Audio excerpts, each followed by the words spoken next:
फूल तो बुलबुल का तरन्नुम भी न हो, चिमने दहर में कलियों का तबस्सुम भी न हो, बलगल उला बिकमालिही कशफत दुजा बिजमालिही, हसनत जमीअ खसालिही सल्लु अलैहि। আরবের বুকে মক্কার পরে আমিনার যেথায় ঘর, খোদার করুণা কৌসার হয়ে ঝরছে বারংবার, বালাগাল উলা বিকামালিহি কশফত দুজা বিজামালিহি, হাসনাত জামিয়া। ওই যে বুড়ো, উনি খুব বড় আলেম, উঠে এনে মঞ্চে বসতে দাও। আল্লাহুম্মা আমিন। ربنا ظلمنا أنفسنا وإن لم تغفر لنا وترحمنا لنكونن من الخاسرين। আয় আল্লাহ তাআলা, চট্টগ্রাম ইসলামী সমাজ কল্যাণ পরিষদ কর্তৃক আয়োজিত 5 দিন ব্যাপী তাফসীরুল কোরআনের মাহফিলের আজকের এই সমাপনী দিবসে লক্ষ লক্ষ নরনারী আমরা তোমার দরবারে কয়েকবার দুরূদ ও সালাম পড়ে হাত তুলেছি। মেহেরবানি করে দুরূদ ও সালামটুকুন সোনার মদিনায় নবী পাকের রওজা মুবারকে পৌঁছে দাও। तमाम পৃথিবীর মাটির নিচে যত মুমিন মুমিনাত শুয়ে আছেন তাদের আরো আর পরে সওয়াব পৌঁছে দাও।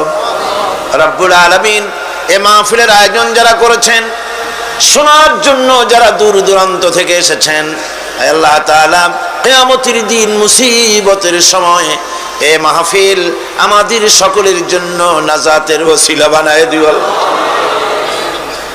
ইয়া রব, करम तू अगर करे वो बात दे जुबां को जो दिल पर असर करे।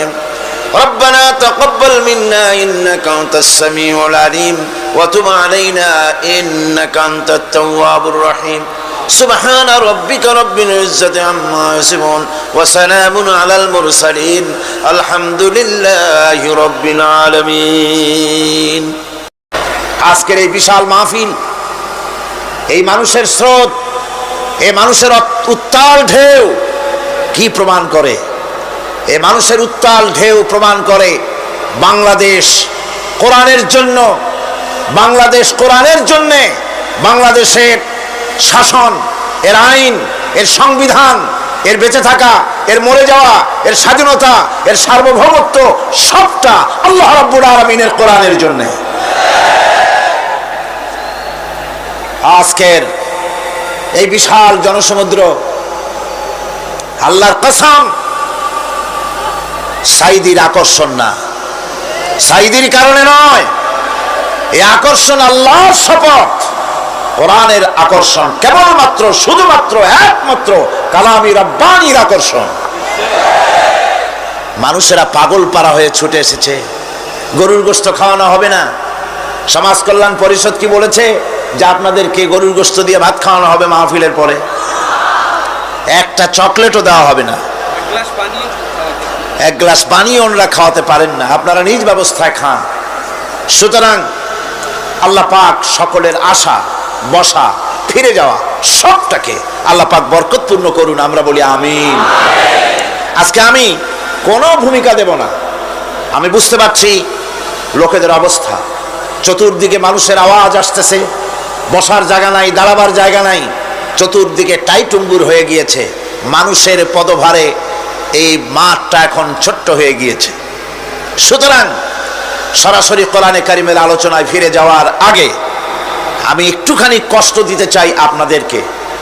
যত লোক বসে আছেন, অন্তত আর এত লোক চতুর্দিকের রাস্তায় দাঁড়িয়েছে, বসার জায়গা নাই। আপনারা যদি মঞ্চের দিকে, আমার দিকে, যার যার হাতের একটা হাত জায়গা যদি এগিয়ে বসেন, আমার মনে হয় শীতের রাত, আর আপনাদের নিশ্চয়ই জানা আছে লম্বা চৌড়া বক্তৃতা করার অভ্যাস আমার কোনো কালেও নাই। আমি ঠিক সময় মতোই ছেড়ে দেব, কষ্ট হবে না কারো ইনশাআল্লাহ। সেই জন্য বলবো বসা অবস্থায় সামনের দিকে মঞ্চের দিকে বসা অবস্থায় সকলে নড়েন চড়েন, নড়ে চড়ে বসেন, হরকতে বরকত হবে। কোরআনে কারিমে এসেছে অন্যের জন্য জায়গা করে দাও মজলিসের ভিতরে, আল্লাহ তোমার জায়গা জান্নাতের মধ্যে কোষাদা করে দিবেন।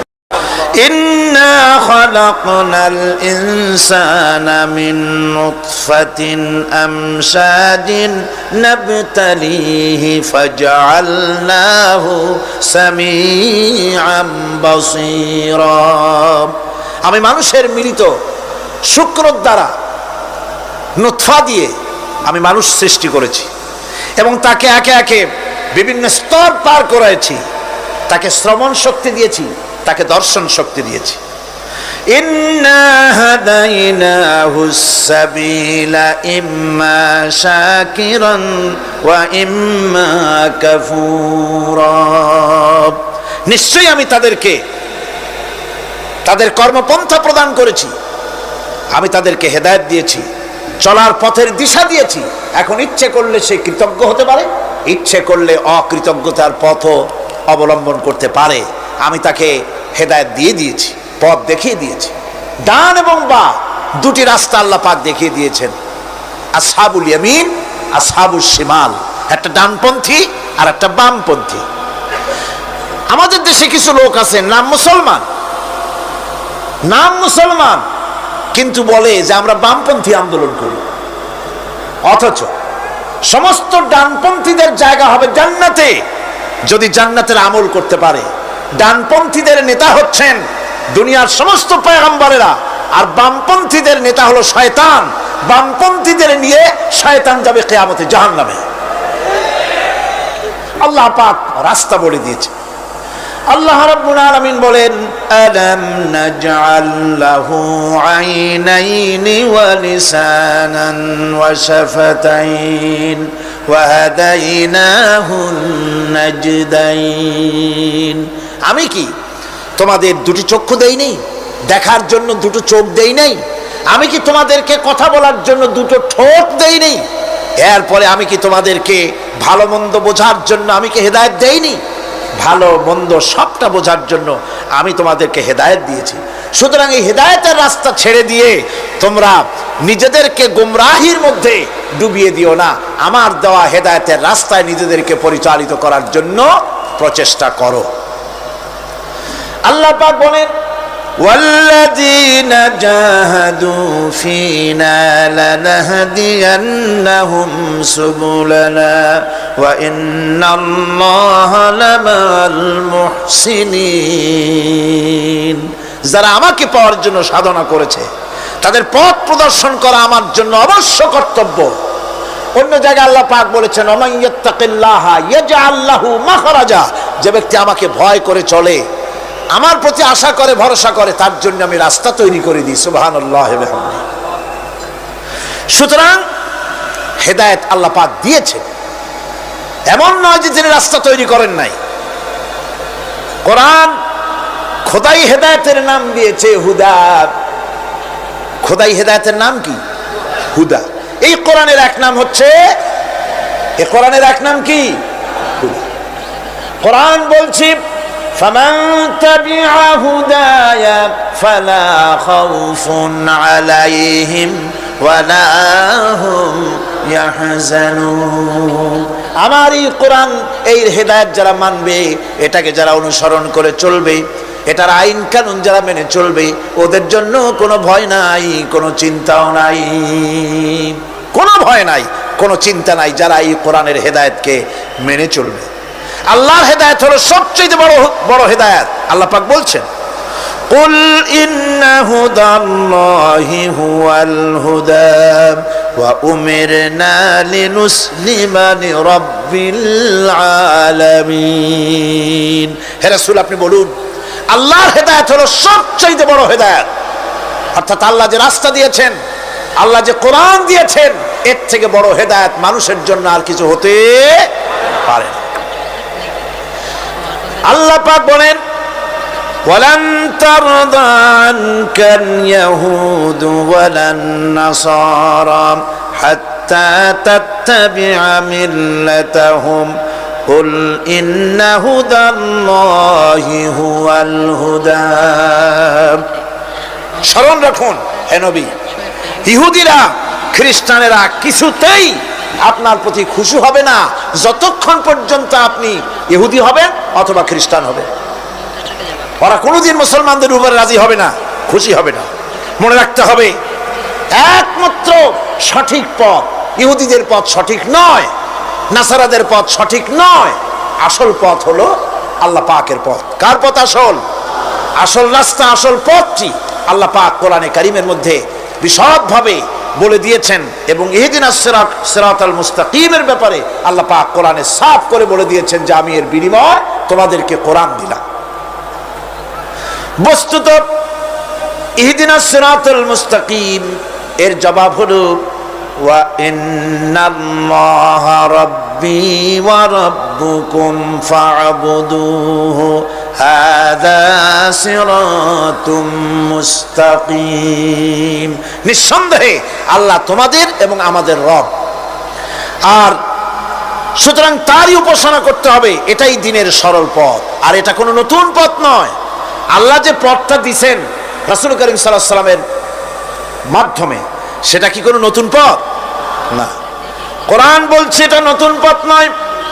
শারা'a লাকুম মিনাদ দীন মা ওয়াসসা বিহি নূহান ওয়াল্লাযী আওহাইনা ইলাইকা ওয়া মা ওয়াসাইনা বিহি ইব্রাহিম ওয়া মূসা ওয়া ঈসা আন আকিমুদ দীন ওয়া লা তাতাফাররাকু ফীহি। শারা'a লাকুম মিনাদ দীন, এই দিন তিনি তোমাদের জন্য সেই দিনই মনোনীত করেছেন যা হযরতে নূহ আলাইহিস সালাম এর উপরে তিনি ওসিয়ত করেছেন। যা ওসিয়ত করা হয়েছিল, নসিহত করা হয়েছিল হযরতে নূহ আলাইহিস সালামের প্রতি, তিনি মনোনীত করেছিলেন হযরত নূহ আলাইহিস সালামকে এই দ্বীনকে প্রচার করার জন্য।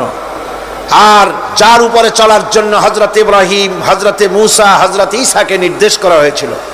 তাদের সকলের শিক্ষাই ছিল একটা, যে আল্লাহ পাকের দ্বীনকে প্রতিষ্ঠা করো, আর এই ব্যাপারে কোন রকমই নিজেদের মধ্যে পার্থক্য, মত পার্থক্যের সৃষ্টি করো না। এখন কথাটা আরো ক্লিয়ার করে দেই। ইহদিনাস সিরাতাল মুস্তাকিম চাইছিলাম, আল্লাহ আমাদেরকে একটা সহজ রাস্তা দাও। সেই সহজ রাস্তা বলে দেওয়ার জন্য এসেছে কোরআন। সেই সহজ রাস্তা বলে দেওয়ার জন্য কি এসেছে? যারা বলেন কি? এই কোরআনে কারীম যদি প্রতিষ্ঠিত করা যায় সমাজে, রাষ্ট্রে, ব্যক্তিতে, পরিবারে, কোরআন যদি প্রতিষ্ঠিত করা যায়, তাহলেই মানুষেরা সহজ সরল পথ পাবে। নইলে সহজ সরল পথ পৃথিবীতে আর কারো কাছে নাই। যা আছে সবটা কার কাছে? কোরআনে কারীমের কাছে। এরপরে আমরা বলি সিরাতাল্লাযীনা আন'আমতা আলাইহিম গায়রিল মাগদুবি আলাইহিম ওয়ালাদ-দাল্লিন। রাস্তার থেকে মানুষেরা মাঠের ভিতরে নামার চেষ্টা করছেন, কিন্তু মানুষকে কষ্ট দেওয়া ছাড়া আর কিছুই হবে না। আমি অনুরোধ করছি, রাস্তা থেকে লোকেরা মাহফিলের ভেতরে ঢোকার চেষ্টা করবেন না। বিরাট রকমের ব্যাঘাত সৃষ্টি হবে। সকলে বসে পড়ুন, যিনি যে জায়গায় আছেন সেখানে বসুন।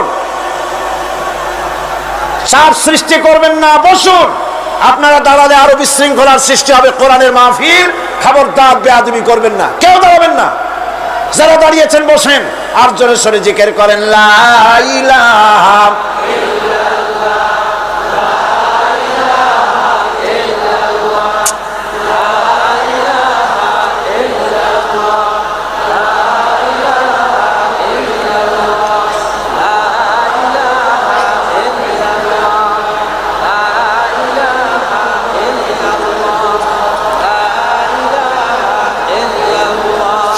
লা ইলাহা ইল্লাল্লাহ। জোরে করেন লা ইলাহা ইল্লাল্লাহ, লা ইলাহা ইল্লাল্লাহ,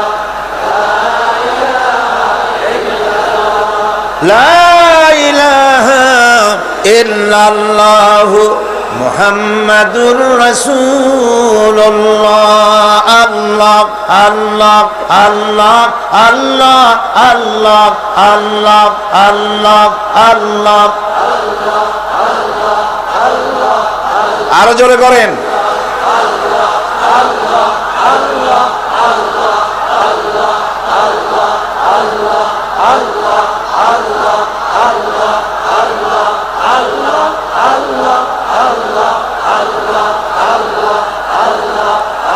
লা ইলাহা ইল্লাল্লাহু মুহাম্মাদুর রাসূলুল্লাহ। বন্ধুগণ, এত বড় বিশাল মাহফিল, পুলিশ আর্মি কেউ এটাকে কন্ট্রোল করতে পারবে না। এটাকে কন্ট্রোল করার দায়িত্ব আল্লাহ পাকের। কার দায়িত্ব? আল্লাহর কাছে সাহায্য চাই। আল্লাহ পাক কোরআনের মাহফিল, কোরআন শোনার জন্য মানুষের কাছে সহজ করে দাও। জোরে কোন আমিন। প্রচন্ড রকমের মানুষের চাপ সৃষ্টি হয়েছে। আপনারা রাস্তা থেকে মানুষকে চাপাচাপি করবেন না, সবাই বসেন, হাঁটতে চেষ্টা করবেন না। এত বড় মাহফিল, আপনি হাঁটিয়া মানুষকে কষ্ট দিবেন না। যারা যেখানে দাঁড়ায়ছেন সেখানে বসেন, বরকত হবে। হাঁটলে গুনাহ হবে, হাঁটবেন না। বন্ধুগণ, আমি আজ খুব লম্বা কথা বলবো না, কারণ মানুষের প্রচন্ড, অতীতের যে কোনো বছরের তুলনায় প্রচন্ড চাপ সৃষ্টি হয়েছে মানুষের। আমি কথা গোছায় আনতেছি। সিরাতুল মুস্তাকিম, এজন্য মডেল দরকার। কার অনুসরণ করব? আল্লাহ পাক শিখায় দিলেন, সিরাতাল্লাযীনা আন'আমতা আলাইহিম। পড়েন সবাই, সিরাতাল্লাযীনা আন'আমতা আলাইহিম গায়রিল মাগদুবি আলাইহিম ওয়ালাদ-দাল্লিন। আয় আল্লাহ, অনুগ্রহপ্রাপ্ত দল, সেই রাস্তা, অনুগ্রহপ্রাপ্তদের রাস্তা চাই। তোমার মনোনীত ব্যক্তি, অনুগ্রহপ্রাপ্ত যারা, তাদের পথ অনুসরণ করতে চাই। এই অনুগ্রহপ্রাপ্ত দল কারা, সে কথা কোরআন শরীফে বলা হয়েছে। আল্লাহ রাব্বুল আলামিন বলেন, وَمَن يُطِعِ اللَّهَ وَالرَّسُولَ فَأُولَئِكَ مَعَ الَّذِينَ أَنْعَمَ اللَّهُ عَلَيْهِمْ مِنَ النَّبِيِّينَ وَالصِّدِّيقِينَ وَالشُّهَدَاءِ وَالصَّالِحِينَ وَحَسُنَ أُولَئِكَ رَفِيقًا। আর যে ব্যক্তি আল্লাহ এবং রাসূলের আনুগত্য স্বীকার করলো, নিঃসন্দেহে সে অনুগ্রহপ্রাপ্তদের সঙ্গী হলো। সেই অনুগ্রহপ্রাপ্ত কারা? নবীয়িন। 4 শ্রেণীর লোক। কয় শ্রেণী? বলেন সবাই, কয় শ্রেণী? নবীয়িন, সিদ্দিকিন, শুহাদা, সালিহিন। এই 4 শ্রেণীর লোক হচ্ছে আল্লাহ পাকের অনুগ্রহপ্রাপ্ত লোক। কারণ আলহামদুলিল্লাহ, এরাই হলো অনুগ্রহপ্রাপ্ত দল। এখন নবী কারা? নবী হচ্ছেন যারা নাকি আল্লাহ পাকের কাছ থেকে ওহী প্রাপ্ত হয়েছেন, নিখিল মানুষের চিরন্তন শান্তি এবং কল্যাণের জন্য আল্লাহ পাকের নিকট থেকে সত্যের বিধান লাভ করেছেন। তারাই হচ্ছেন নবী, যারা আল্লাহ পাকের কাছ থেকে ওহী প্রাপ্ত হয়েছেন। আর নবীরা হচ্ছেন মাসুম, নবীরা হচ্ছে বেগুনাহ। নবীদের কোনো ভুল নাই, নবীদের কোনো গুনাহ নাই। কারণ সুবহানাল্লাহ, এই পৃথিবীর মধ্যে সুপার কোয়ালিটির মানুষ, সর্বশ্রেষ্ঠ মানুষ কারা? নবীরা। সর্বশ্রেষ্ঠ মানুষ কারা? এখানে আবার এক শ্রেণীর লোকেরা বলে যে নবীরে মানুষ কওয়া যাবে না। আছেন এমন লোক, নবীরে মানুষ কওয়া যাবে না। কেন? কেন? নবীর সম্মান কত। আচ্ছা, নবীরে মানুষ বলবো না তো বলবোটা কি? নবীরা কি ফেরেশতা? যদি ফেরেশতা বলি তাহলে কি নবীদের মর্যাদা বাড়ানো হলো? বলেন আপনারা, বাড়ানো হলো? তাহলে নবীদেরকে কি বলবো? তারা কি জেন? যদি জেন বলি তাহলে তাতে কি মর্যাদা বাড়বে? সবচাইতে মর্যাদা বেশি কার? মানুষের। সুতরাং এক শ্রেণীর লোকেরা খামোখাই আলেম নামধারী লোক, অথচ নবীকে মানুষ বলতে রাজি না। কোরআনে কারীম সাফ করে আল্লাহ পাক পরিষ্কার করে বলেছেন, قُلْ إِنَّمَا أَنَا بَشَرٌ مِثْلُكُمْ يُوحَى إِلَيَّ أَنَّمَا إِلَٰهُكُمْ إِلَٰهٌ وَاحِدٌ। নবী বলুন, আমি তোমাদের মতো মানুষ, আমার উপরে ওহী আসে, ইন্নামা আনা বাশারুম মিসলুকুম, তোমাদের মতো মানুষ। একটু ভালো করে বিষয়টা বোঝেন। আরো বলেছি আমি, আজকে আবার স্মরণ করায় দেই। আল্লাহ শিখাই দিচ্ছেন, বলুন আমি তোমাদের মতো মানুষ, ফেরেশতা নই, জিন নই, আমার কাছে ওহী আসে। পার্থক্য এখানে। তবে আরো পার্থক্য আছে, সেটা হচ্ছে আমরা হচ্ছি সাধারণ মানুষ, নবীরা হচ্ছেন অসাধারণ মানুষ। সুবহানাল্লাহ। আমরা হচ্ছি মানব, রাসূল আল্লাহর পয়গম্বররা হচ্ছেন মহামানব। কথা বুঝে আসছে? তার মানে হলো আমরা সাধারণ মানুষ। সাধারণ মানুষেরা গুনাহ করতে পারে, ভুল করতে পারে, সব রকমের গুনাহ করতে পারে। নবীরা কোনো গুনাহ করতে পারেন না। আল্লাহ পাক তাদের দিয়ে গুনাহ করান না। আল্লাহ পাক ফেরেশতা দিয়ে, আপন কুদরত দিয়ে নবীদেরকে হেফাজত করেন। সুবহানাল্লাহ। সুতরাং এই কথা বিশ্বাস করতে হবে, সমস্ত নবীরা হচ্ছেন মানুষ। নবীদের আদর্শই কেবলমাত্র আদর্শ, সেই আদর্শকেই গ্রহণ করতে হবে, তাকেই একমাত্র নেতা হিসাবে গ্রহণ করতে হবে। আমার নেতা বলতেও রাজি না। মুশকিল কি এক জায়গায়? কয় যে নেতা বলা যাবে না। কেন? কয় যে ওই যে মানুষেরা বলে, স্লোগান দেয়, আমার নেতা, তোমার নেতা, অমুক তমুক, হ্যান ত্যান। তো এগুলির সাথে নবীরে মিশানো এটা ঠিক না। তাছাড়া নবীরে নেতা কব না, কবটা কি? নবী কি হয় নেতা হবে, না হয় অনুসারী হবে, এর বাইরে তো কিছুই নাই। হয় ইমাম, না হয় মুক্তাদি। বাইরে কি? বাইরে তো নাই কিছু।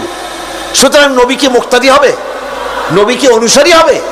নিশ্চয়ই হাজার বার নবী হচ্ছেন ইমাম, নবী হচ্ছেন নেতা।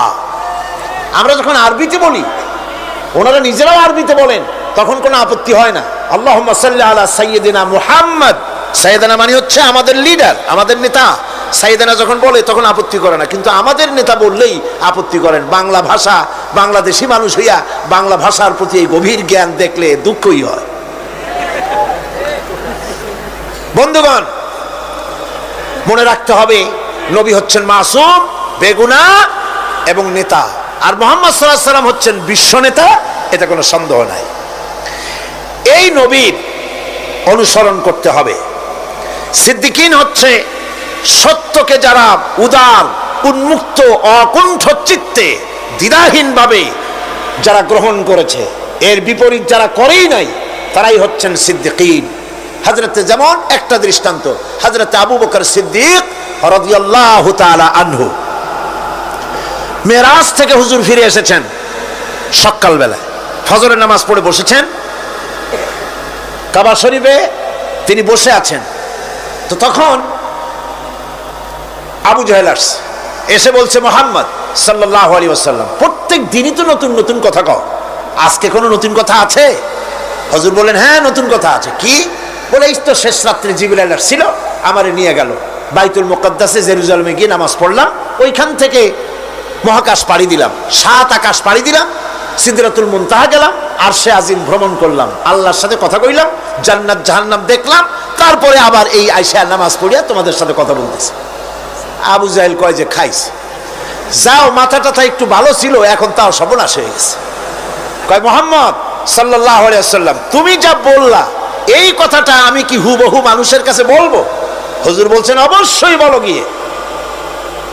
আবু জাহেল চিন্তা করলো, দিস ইজ দ্য মোমেন্ট, এটাই হলো আসল সুযোগ পেয়ে গেছে মানুষকে বিভ্রান্ত করার জন্য। সবার আগে ছুটে চললো হযরত আবু বকর রাদিয়াল্লাহু তাআলা আনহুর বাড়িতে, যে বলছেন, আবু বকর শুনেছো? বলে, কি? মুহাম্মদ সাল্লাল্লাহু আলাইহি ওয়াসাল্লাম এই রকমের কথা বললো, বেচারার মাথাটা যাও ভালো ছিল, শেষ। হুজুর বলছেন, আবু জাহেল, আমার রাসূল কি এরকম বলেছেন? আবু জাহেল বলছে, আমার নিজ কানে শুনে আসলাম, এখনো তিনি সেখানে বসা। হযরত আবু বকর বলেন, আবু জাহেল, আমার আল্লাহর নবী তিনি যদি এরকম কথা বলে থাকেন, তাহলে আমি কোনো সন্দেহ পোষণ করি না, অবশ্যই আল্লাহ রাব্বুল আলামিনের হাবিব যা বলেছেন তা সত্য। হযরত আবু বকর রাদিয়াল্লাহু তাআলা আনহু মসজিদে হারামে আসলেন, হুজুরকে জিজ্ঞেস করলেন, হুজুর, আবু জাহেল আমাকে এই সব কথা বললো, এগুলি কি ঠিক? হুজুর বললেন, হ্যাঁ। তিনি ঘটনা বয়ান করলেন। হযরত আবু বকর বললেন, হে রাসূল, আপনি যা বলেছেন সত্য বলেছেন, আপনার মেরাজ ঠিক হয়েছে, সঠিক হয়েছে, সন্দেহ নাই। হুজুর বলেন, আবু বকর, তুমি তো শুধু আবু বকর নাও, তুমি সিদ্দিক। সত্যকে যারা অকুণ্ঠ চিত্তে, অকুণ্ঠ চিত্তে, দ্বিধাহীন ভাবে যারা সত্যের সামনে মাথা নত করেছে, গ্রহণ করে নিয়েছে, দ্বিমত পোষণ করে নাই, কোন রকমের দুষ্ট বুদ্ধির আশ্রয় গ্রহণ করেনি, উল্টাপাল্টা করেনি, এই সমস্ত মানুষেরই হলো সিদ্দিক। আর এদের দলকেই সিদ্দিকিন বলা হয়। তাহলে নবীয়িন, সিদ্দিকিন এনারা হচ্ছেন নেয়ামত প্রাপ্ত। 3 নম্বরে হচ্ছে শুহাদা, সত্যকে যারা সত্যের সাক্ষী দিয়েছে, সত্যের সাক্ষ্যদাতা। সত্য হচ্ছে ইসলাম। সত্য কি? ইসলাম। সত্য হচ্ছে আল্লাহ, সত্য হচ্ছে নবী, সত্য হচ্ছে কোরআন, সত্য হচ্ছে হাদিস। এই মহাসত্যকে যারা স্বীকৃতি দিয়েছে,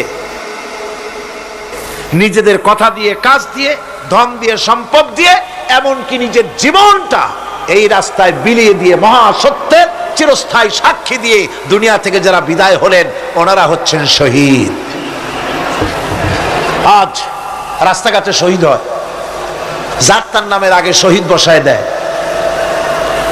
শহীদ এত সোজা জিনিস নয়। আল্লাহর রাস্তায়, ধর্মের জন্য, ইসলামের জন্য, আল্লাহর জন্য, কোরআনের জন্য, রাসূলের জন্য যারা জীবন দেন, তারাই হচ্ছে শহীদ। এই শহীদদের মর্যাদা আল্লাহ রাব্বুল আলামিন এত বেশি মর্যাদা দান করেছেন।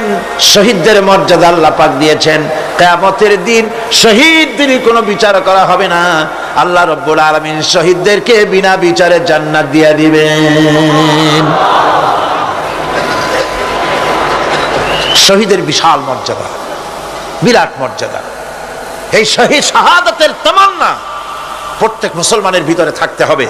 হুজুর বলেছেন, শহীদি মওতের যন্ত্রণা পিঁপড়ায় কাটার যন্ত্রণার চাইতে বেশি কিছু নয়। শাহাদাত হচ্ছে এপারে মওত আর ওপারে আল্লাহর সঙ্গে দেখা হয়ে যাবে। শহীদি মওত হচ্ছে আল্লাহর সঙ্গে দেখা করার একটা সেতু বন্ধন, একটি সেতু, একটি ব্রিজ, একটা পুল, একটা সাঁকো। এপারে দুনিয়া, ওপারে আল্লাহ পাকের সঙ্গে দেখা হবে। সুবহানাল্লাহ।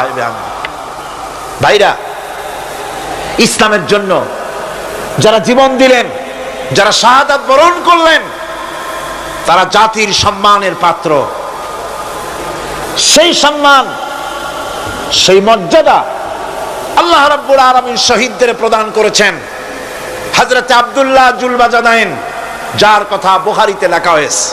সুবহানাল্লাহ। যুবক মানুষ, ইসলাম কবুল করেছেন। ইসলাম কবুল করতে গিয়ে বাড়ি ঘর, জায়গা জমি কিছুই ছিল না। ছোট্ট অবস্থায় বাবা মারা গেছে, চাচার ঘরে লালিত পালিত হচ্ছিলেন। এরপরে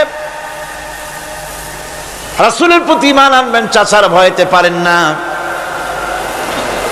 হুজুর হিজরত করলেন। আব্দুল্লাহ, তার নাম ছিল আব্দুল উজ্জা। তিনি চলে গেলেন চাচার কাছে। চাচা গো, মুহাম্মদ সাল্লাল্লাহু আলাইহি ওয়াসাল্লাম আল্লাহর নবী, ব্যাপারে তোমার মত কি? তিনি বলেন, আমারও তো তাই মনে হয়। যদি তাই মনে হয়, তার উপর ঈমান আনবেন কিনা? চাচা বলে, না, কখনো ঈমান আনবো না। ভাতিজা বলতেছেন, চাচাজি, বছরের পর বছর ধরে অপেক্ষা করতেছিলাম, আমি আপনার অধীনে আছি বলে ইসলাম কবুল করতে পারি নাই। আমার ইচ্ছা ছিল আপনি আগে করবেন, তারপরে আপনাকে দেখা দেখি আমি করব।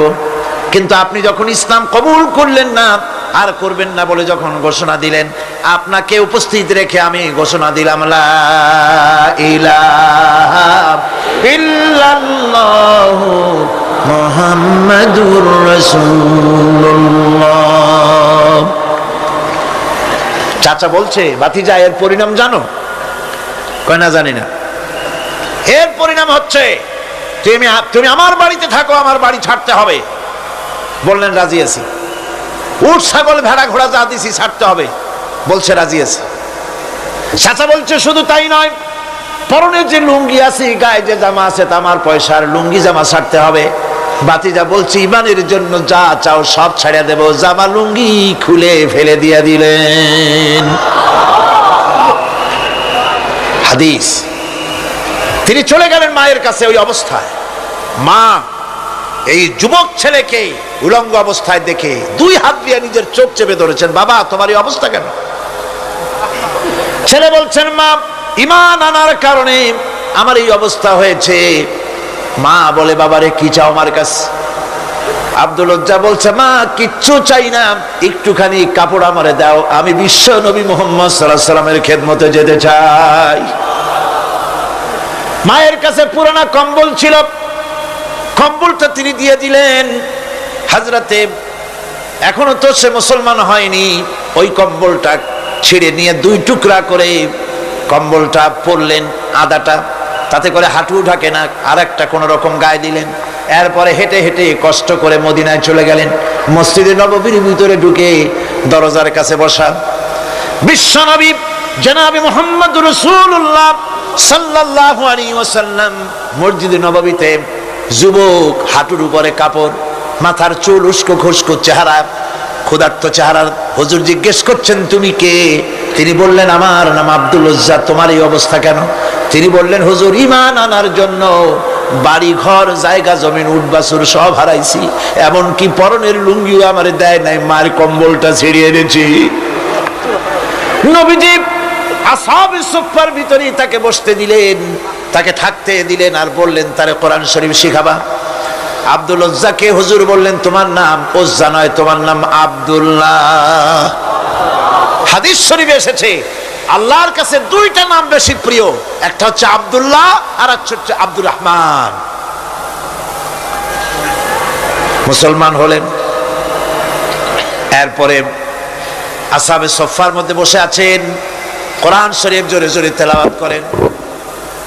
আসহাবে সুফফা রাসূলের কাছে নালিশ করলেন, অভিযোগ করলেন হুজুর এই আব্দুল্লাহর কোরআন শরীফ এত জোরে পড়ে, তার চিল্লানির জ্বালায় আমরা বিশ্রাম করতে পারি না। নবীজি বললেন সাহাবীরা আব্দুল্লাহকে বেশি করে চিল্লাইতে দাও, বাধা দিও না, কারণ তার ঈমান বড় দামের ঈমান হয়েছে, ঈমান আনতে গিয়ে কিছু আনতে পারে নাই, তাকে বাধা দিও না, প্রাণ ভরে চিল্লাইতে দাও, জোরে জোরে পড়তে দাও। ইতিমধ্যে তাবুকের যুদ্ধের রণদামামা বেজে উঠেছে। রোমান সৈন্যরা হুজুরের সঙ্গে যুদ্ধ করবে, জিহাদ করবে, ইসলামকে পরাজিত করার জন্য তারা আক্রমণের প্রস্তুতি নিল। নবীজি রোমানদের সঙ্গে লড়াই হবে বলে সাহাবায়ে কেরামদের কাছে সাহায্য চাইলেন, যার কাছে যা আছে অস্ত্রপাতি জমা করো, টাকা দাও, পয়সা দাও। সবাই মিলে দিতে লাগলেন। দিতে দিতে মহিলারা গলার হার, নাকের ফুল, কানের দুল হুজুরের সামনে স্তূপ হয়ে গেছে, টাকা কড়ি সোনা দানা সব শুদ্ধ। হুজুর বলছেন সাহাবীরা সবাই তো সব জিনিস দিলে, আমার আবু বকর রে দেখি না কেন? হযরত আবু বকর রাদিয়াল্লাহু তাআলা আনহু একটা পিলারের আড়ালে দাঁড়ানো ছিলেন। হুজুরের ডাক শুনে তিনি আসলেন, হাতে ছোট্ট একটা থলি, চোখে পানি। থলিটা হুজুরের হাতে তুলে দিলেন। হুজুর থলি ছাড়লেন, দেখা গেল কয়েকটা দিরহাম আর কয়েক কেজি গম, আর কিছু নাই। হুজুর তাকালেন, দেখছেন আবু বকর রাদিয়াল্লাহু তাআলা আনহুর চোখের পানিতে দাড়ি ভিজে ভিজে পড়তেছে। হুজুর বললেন আমার সাহাবীরা আজ তোমরা সকলে মিলে যে দান করেছো, সেই দানের তুলনায় আবু বকর যে দান করেছে আল্লাহ রাব্বুল আলামিনের কাছে তা বেশি মূল্য হয়েছে। মনের মধ্যে অনেকের প্রশ্ন জাগলো, কেমন করে তা হলো? আমরা এত এত দিলাম। হুজুর জিজ্ঞেস করলেন ও সাহাবী তুমি কত দিয়েছো, বাড়ি কত আছে? তিনি বললেন এত দিছি, এত আছে। তুমি কত দিয়েছো, কত রেখে এসেছো? প্রত্যেকে এরকম বলল। হযরতে ওসমান, হযরতে ওমর, হযরতে আলী রিদওয়ানুল্লাহ তাআলা আলাইহিম আজমাইন তারাও বললেন অর্ধেক এনেছি, অর্ধেক থুই আসছি, 2 ভাগ এনেছি, 1 ভাগ রেখে আসছি। সব শেষে নবীজি হযরত আবু বকর রাদিয়াল্লাহু তাআলা আনহুকে প্রশ্ন করলেন, আবু বকর তুমি কি এনেছো আর বাড়ি কি রেখে এসেছো? হযরত আবু বকর বলেন ইয়া রাসূলুল্লাহ, ইয়া হাবিবাল্লাহ, আমার বাড়িতে জাগতিক সম্পদ বলতে যা বুঝায় সবটুকু এনে নবীজির কদম মোবারকে দান করে দিয়েছি। আবু বকরের ঘরে এখন আল্লাহ আর তার রাসূল ছাড়া কোনো জিনিস বাকি নাই, যা ছিল সব এনেছি। হুজুর জিহাদে রওনা হলেন 30,000 সৈন্য সাথে, 30 সহস্র সৈন্য নিয়ে নবীজি তাবুকের দিকে চললেন। পথের মধ্যে হযরত আব্দুল্লাহ এসে হুজুরের সামনে দাঁড়ায় গেছেন। আব্দুল্লাহ এসে বলেন ইয়া রাসূলুল্লাহ একটু দাঁড়ান। এই জেহাদে মেয়ে লোক পুরুষেরা সাহাবীরা সবাই প্রাণ ভরে দান করলো, কিন্তু আমি এমন এক বান্দা আল্লাহর কিছুই দিতে পারলাম না। আমার তো দেওয়ার মতো কিছুই নাই হুজুর, আমার দেওয়ার মতো কিছুই নাই। তবে আমি আপনার কাছে দোয়া চাই, আপনি দোয়া করুন আমি যেন এই যুদ্ধে, এই জিহাদের ময়দানে আমি যেন শহীদ হতে পারি। নবীজি বললেন একটু বাকল নিয়ে আসো গাছের। একটা গাছের বাকল আনা হলো। এই বাকলটা হুজুর নিজ হাতে আব্দুল্লাহর হাতে বাঁধা দিলেন আর বললেন, রব্বুল আলামিন, আমি আব্দুল্লাহর রক্ত কাফিরদের জন্য হারাম করে দিলাম। হযরত আব্দুল্লাহ কেঁদে যার হয়ে যাচ্ছেন, বলছেন, ইয়া রাসূলুল্লাহ, আমি চাইলাম শহীদ হব আর আপনি আমার রক্তকে কাফেরদের জন্য হারাম করে দিলেন। হুজুর বলেন, আব্দুল্লাহ রে, এখন যদি তোমার মৃত্যু জ্বরের ভিতর হয়, আল্লাহ রাব্বুল আলামিন তোমারে শাহাদাত নসিব করে দিবেন। তাবুকের ময়দানে হুজুর চলে গেলেন। কয়েকদিন পরে খবর আসলো হুজুরের কাছে, আব্দুল্লাহ কয়েকদিন জ্বর ভোগ করে আব্দুল্লাহ মারা গিয়েছেন। হুজুর বললেন, তার জানাজার ব্যবস্থা করো, কাফন দাফনের ব্যবস্থা করো। ব্যবস্থা হয়ে গেল। রাতের বেলায় দাফন হবে। একজন লোক কবরের কাছে দাঁড়ায় টিম টিম করে একটা আলো নিয়ে দাঁড়ায় আছে, আর একজন লোক কবরের ভিতরে নেমেছেন। দুই ব্যক্তি লাশ দুই হাতে উঁচু করে নিয়ে আসতেছেন কবরের কাছে। যিনি কবরের ভিতরে দাঁড়ানো, তিনি বলতেছেন, লাশ বহন করে তোমরা যে দুইজন আনতেছো, লাশের সাথে খবরদার বেয়াদবি করো না, তোমাদের ভাইয়ের সঙ্গে আদব করো। এই বলে কবরের ভিতরে যিনি দাঁড়িয়েছিলেন তিনি লাশটারে ধরলেন। কবরের ভিতরে দাঁড়িয়ে যিনি লাশ ধরেছেন, লাশকে কবরে শোয়াই দিয়েছেন, তিনি আর কেউ নন, তিনি বিশ্ব নবী মুহাম্মদুর রাসূলুল্লাহ। নিজের হাতে হযরত আব্দুল্লাহকে শোয়াই দিলেন। লাশ বহন করে যে দুইজন আনলেন, তার একজন হলেন হযরত আবু বকর আর একজন হযরত ওমর রাদিয়াল্লাহু তাআলা আনহুমা। আর আলো নিয়ে যিনি দাঁড়িয়েছেন, টিম টিম করে জ্বলতেছেন, তিনি হযরত বেলাল। কবরের ভিতরে হযরত আব্দুল্লাহকে শুইয়ে দিয়ে উপরে মাটি দিয়ে নবীজি কবরের দুই দিকে হাত দিয়া আল্লাহ রাব্বুল আলামিনের দরবারে ফরিয়াদ তুললেন, রব্বুল আলামিন, আমি আজকে সন্ধ্যা পর্যন্ত এই আব্দুল্লাহর প্রতি রাজি ছিলাম, খুশি ছিলাম। আল্লাহ গো, তুমি আব্দুল্লাহর প্রতি রাজি হয়ে যাও। হযরত ইবনে মাসউদ রাদিয়াল্লাহু তাআলা আনহু পাশে দাঁড়ানো ছিলেন। চিৎকার দিয়ে কেঁদে কেঁদে বললেন, আয় আল্লাহ তাআলা, এই কবরের ভিতরে আজকে আব্দুল্লাহর লাশটা না হইয়া যদি আমার লাশ হতো, আমার ভাগ্যটা খুলে যেত। শহীদের মর্যাদা আল্লাহ পাকের কাছে সব থেকে বেশি। এই শহীদের পথ নিয়ামত প্রাপ্তদের পথ। যারা নিয়ামত পেয়েছে পৃথিবীতে, নবীজিন, সিদ্দিকিন, শুহাদা, এরাই হচ্ছেন নিয়ামত প্রাপ্ত। আল্লাহর রাস্তায় জীবন দেওয়ায় যে মজা, পৃথিবীতে আর কোনো কিছুতে সেই মজা নাই। হযরত ওমর রাদিয়াল্লাহু তাআলা আনহু দোয়া করতেন, আল্লাহুম্মা রযুকনি শাহাদাতান ফি সাবিলিক ওয়াজআল মাউতি ফি বালাদি রাসূলিক। আয় আল্লাহ, তুমি আমাকে শাহাদাতের মওত আমাকে দান করো। শাহাদাতের তামান্না প্রত্যেকটি মুসলমানের ভেতরে থাকতে হবে। শহীদ হওয়া যাবে ইসলামের জন্য। সময় হয়তো আসতে পারে, হয়তো এমন সময় আসতে পারে যখন কোরআনের মর্যাদাকে টিকে রাখার জন্য, সুন্নতে নববীকে টিকে রাখার জন্য জান দেওয়া লাগতে পারে। তখন কি আপনারা জীবন দিতে পারবেন?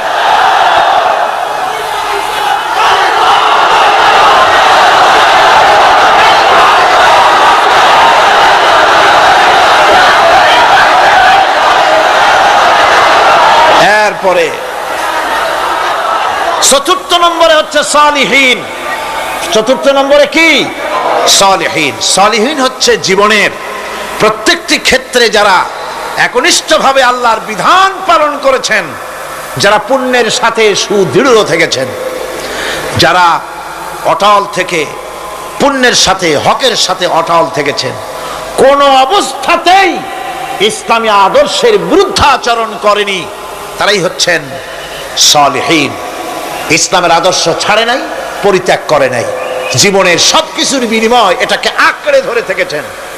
ইসলামী আদর্শের পরিপন্থী কিচ্ছু করেন নাই, এরা হচ্ছেন সালিহিন। কোন আলহামদুলিল্লাহ।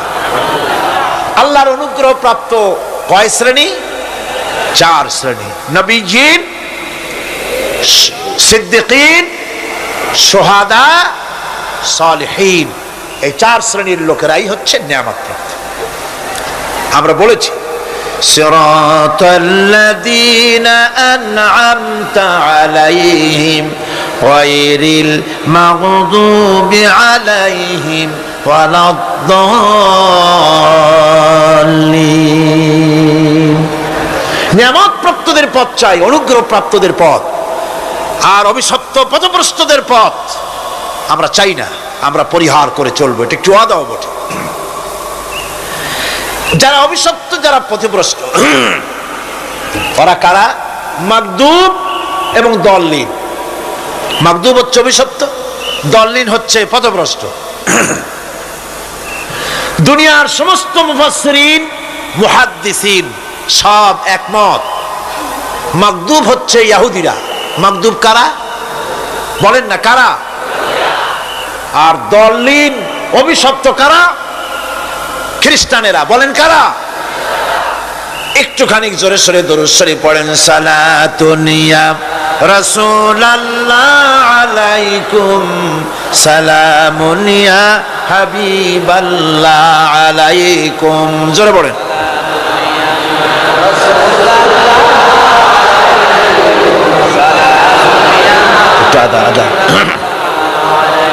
সালাতুন ইয়া রাসূলুল্লাহ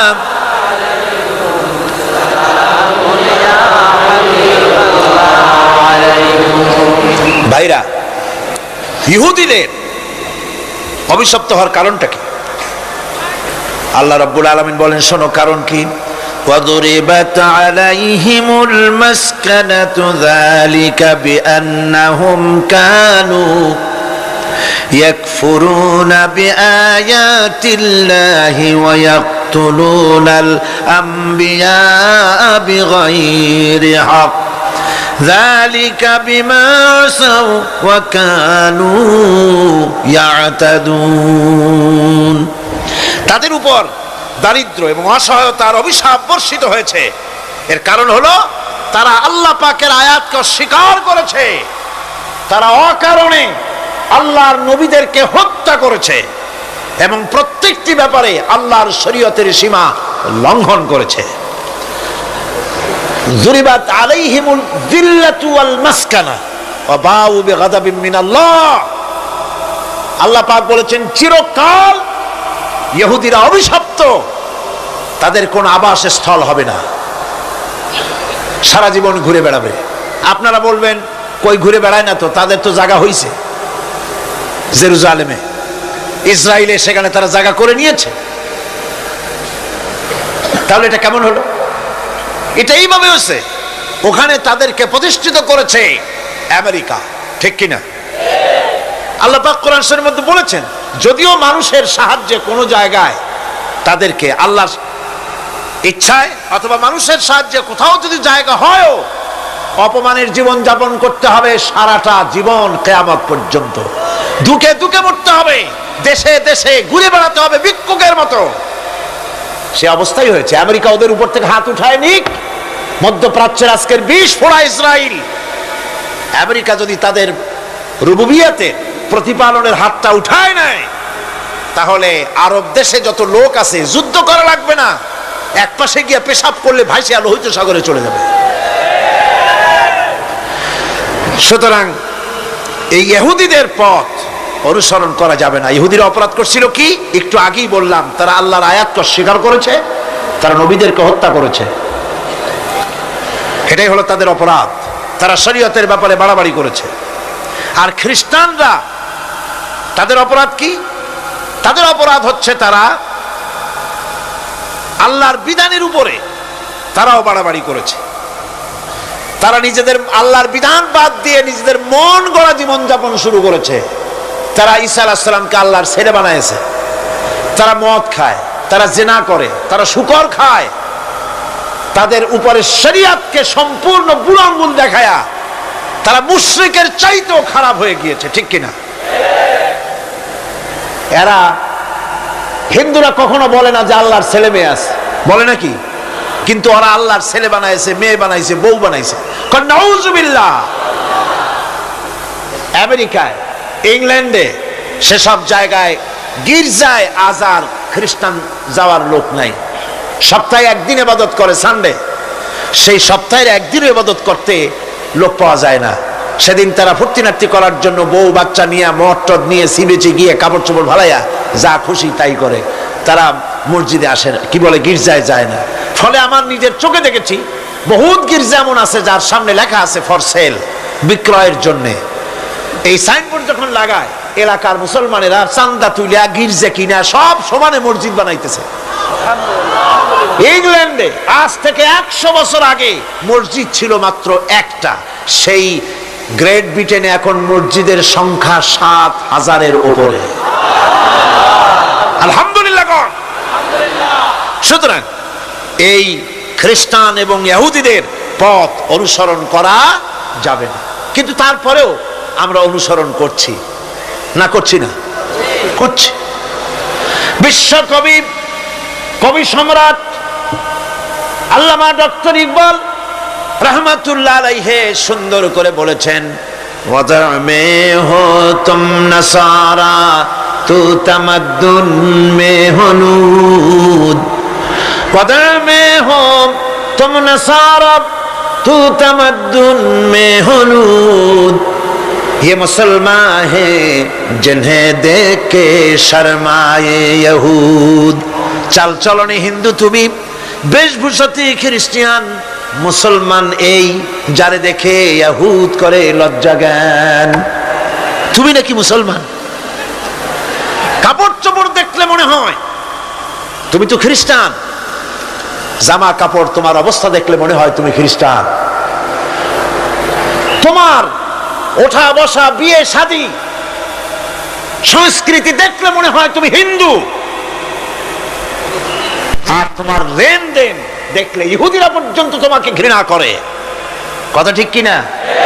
কথা ঠিক কিনা?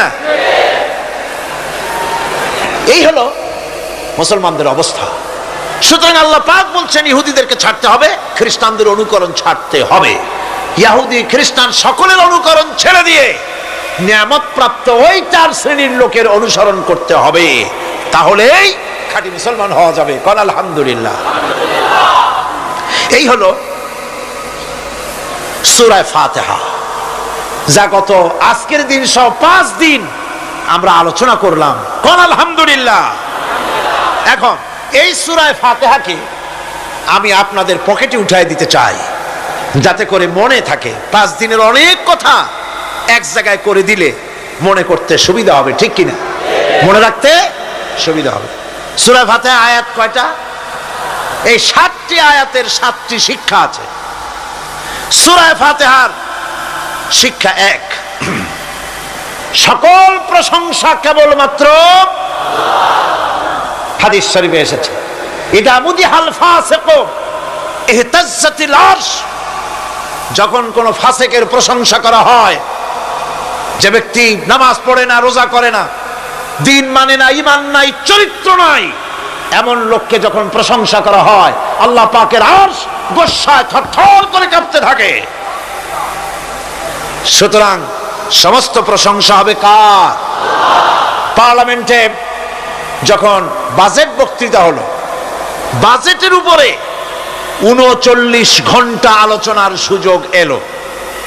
আমি দেখলাম প্রত্যেকেই আলোচনার সময় বলছেন, আমি স্মরণ করছি সহস্র বছরের অমুক, শ্রেষ্ঠ অমুক, আমার নেতা অমুক, এভাবে বলছে। প্রত্যেকেই দাঁড়িয়ে বলছে, আমি স্মরণ করি অমুক আর তমুক। আমি খুব চিন্তায় পড়ে গেলাম, আহারে, পৃথিবীর 2য় বৃহত্তম মুসলিম দেশ, আমার আল্লাহর নাম উঠছে না। আমি সময় পেলাম 25 মিনিট। তথ্য মন্ত্রণালয়ের কলিজা তো পুঁটি মাছের মতো বড়, সেই জন্য আমার বক্তব্য তারা দেয় নাই। ওই 25 মিনিটে আমি যে আলোচনা করেছি, আমি প্রথম দাঁড়ায়া আমার তৃপ্তি মনে হয় এই রকমের তৃপ্তি আমার কখনো নিকট বর্তমানে কোনোদিন হয়েছে কিনা আল্লাহই জানে। ওই দিন আমি যা তৃপ্তি পেয়েছি, আমি দাঁড়িয়ে বললাম নাহমাদু নুসাল্লি আলা হামদ সানা কুইয়া, তারপরে বললাম আমি স্মরণ করছি হৃদয়ের সবটুকুন আবেগ উজাড় করে, জীবনের সব শ্রদ্ধা একত্রিত করে আমি স্মরণ করছি। যখন বলছি দেখি দুই দিকের মানুষ হতচকিত হয়েছে, কার নাম কই। আমি বললাম আমি স্মরণ করছি বিশাল ওই আকাশের মালিক, বিস্তীর্ণ এই জমিনের মালিক, কুল কায়নাতের মালিক আমার আল্লাহ রাব্বুল আলামিনকে স্মরণ করছি।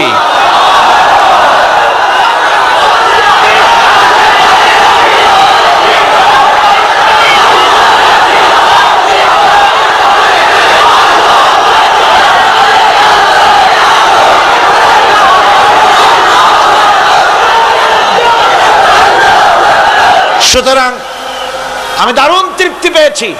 আপনাদেরকেও বলি প্রশংসা হবে কেবলমাত্র আল্লাহ পাকের। প্রশংসা কার? আর প্রশংসা হবে বিশ্ব নবী জনাবে মুহাম্মদ রাসূলুল্লাহ সাল্লাল্লাহু আলাইহি ওয়াসাল্লাম। চিৎকার মেরে সারা জীবন আল্লাহ এবং রাসূলের প্রশংসা করতেই থাকবো ইনশাআল্লাহ। আমাদের করতে হবে, মুসলমানদের দায়িত্ব। আর প্রশংসা করব যারা আমার রাসূলের, আল্লাহর হুকুম মানে আর আমার রাসূলের অনুসরণ অনুকরণ যারা করে তারা আমাদের সম্মানের পাত্র, আলহামদুলিল্লাহ। 2, শেষ বিচারের একমাত্র মালিক হচ্ছেন আল্লাহ পাক। সূরা ফাতিহার দ্বিতীয় শিক্ষা, শেষ বিচারের দিন, ডে অফ জাজমেন্ট, শেষ বিচারের দিনের মালিককে একচ্ছত্র অধিপতি আল্লাহ রাব্বুল আলামিন। যেদিন কেউ কথা বলতে পারবে না আল্লাহ পাকের নির্দেশ ছাড়া, সেই হাসরের মাঠের একচ্ছত্র মালিক আল্লাহ পাক। সুপ্রিম কোর্টের সুপ্রিম কোর্ট, সমস্ত জাস্টিসদের জাস্টিস হবেন আল্লাহ সুবহানাহু ওয়া তাআলা। এটা হলো দ্বিতীয় শিক্ষা, মনে রাখতে হবে। সেদিন আল্লাহ পাক তিনি বিচার করবেন, কঠিন বিচার হবে সেদিন, এটা মনে রাখতে হবে। 3 নম্বরের শিক্ষা হচ্ছে সূরা ফাতিহার শিক্ষা নাম্বার 3, জীবনের সকল ক্ষেত্রে গোলামি, আনুগত্য, দাসত্ব একমাত্র কেবলমাত্র শুধুমাত্র আল্লাহ রাব্বুল আলামিনের। গোলামি কার হবে? চিল্লায় বলেন কার হবে? 3। 4 নম্বরে সাহায্য চাইতে হবে কেবলমাত্র কার কাছে? আল্লাহ পাকের কাছে। 5, হেদায়েতের গ্রন্থ হিসাবে গ্রহণ করতে হবে আল্লাহ পাকের কোরআনে কারীমকে। 6, অনুসরণ করতে হবে কেবলমাত্র নবীজিন, সিদ্দিকিন, শুহাদা, সালেহিনদেরকে। 7, জীবনের সকল স্তর থেকে ইহুদি এবং নাসারাদের প্রভাব মুক্ত করতে হবে নিজের জীবনকে। ইহুদি, নাসারা, আল্লাহ বিরোধী যারা মুশরিক, নাস্তিক, মুরতাদ, এই সবগুলি থেকে নিজেকে মুক্ত করতে হবে। গোলামি হবে কেবলমাত্র আল্লাহ পাকের। আর এইভাবে 7টি আয়াতের 7টি শিক্ষা আপনাদের সামনে পেশ করলাম। আল্লাহ রাব্বুল আলামিন এগুলি যেন মানার তৌফিক আমাদের দেন, আমরা বলি আমিন। আর জোরে বলেন আমিন। বন্ধুগণ, গায়রিল মাগদুবি আলাইহিম ওয়ালাদ-দাল্লিন আমরা পড়ি, ইহুদি এবং খ্রিস্টানের পথ অনুসরণ করব না বলি, কিন্তু এই তো 1 জানুয়ারি আসতেছে। 1 জানুয়ারি 1997 সন, 31 ডিসেম্বর রাত 12টা 1 মিনিটের সময় বাংলাদেশের শহর সমূহে বাজি পোড়ানো শুরু হয়। কথা ঠিক কিনা? আমি জিজ্ঞেস করতে চাই, এটা কি খ্রিস্টানের দেশ? জোরে বলেন, এটা কি খ্রিস্টানের দেশ? অবশ্য আমাদের দেশে খ্রিস্টান, হিন্দু, বৌদ্ধ যারা আছে তারাও আমাদের নাগরিক, সন্দেহ নাই। কিন্তু এই দেশ হচ্ছে পৃথিবীর 2য় বৃহত্তম মুসলিম দেশ। খ্রিস্টানেরা নববর্ষ উদযাপনের জন্য বাজি পোড়াক, ফুর্তি করুক, যা বললায় তাই করুক, কিন্তু একজন মুসলমান এই নববর্ষ উদযাপনের জন্য বাজি পোড়াতে পারে না, বোমা ফুটাতে পারে না, ফুর্তি করতে পারে না, মানে নাই, জাস্টিফিকেশন নাই। এটা যদি করা হয় আপনি খ্রিস্টানদের গোলামি করছেন, এটাই প্রমাণিত হবে। পয়লা বৈশাখ নববর্ষ উদযাপন করা হয় আমাদের দেশে। আজ 2-4 বছর ধরে শুরু হয়েছে পয়লা বৈশাখ উদযাপন করা। পয়লা বৈশাখে সকাল বেলায় বাসন্তী রঙের শাড়ি পরে সারা রাত রাস্তায় আলপনা এঁকে রমনা লেকের পাশে গিয়ে যুবতী আর যুবকরা বাসন্তী রঙের শাড়ি পরে সূর্য উদয়ের পানে করজোড়ে সেদিকে তাকিয়ে বলে, এসো হে নববৈশাখ স্বাগতম হে। বৈশাখও বলে, বাবাজিরা আমারে ডাকতেছো? ওয়েট এন্ড সি, অপেক্ষা করো, আসতেছি। যে বৈশাখকে ডাকা হলো, স্বাভাবিক বৈশাখ কাল বৈশাখীর রুদ্র রূপ ধারণ করে 180 মাইল স্পিডে এসে বাড়ি ঘর কল কারখানা ভাঙ্গা জনমের মতো স্বাগতম হে।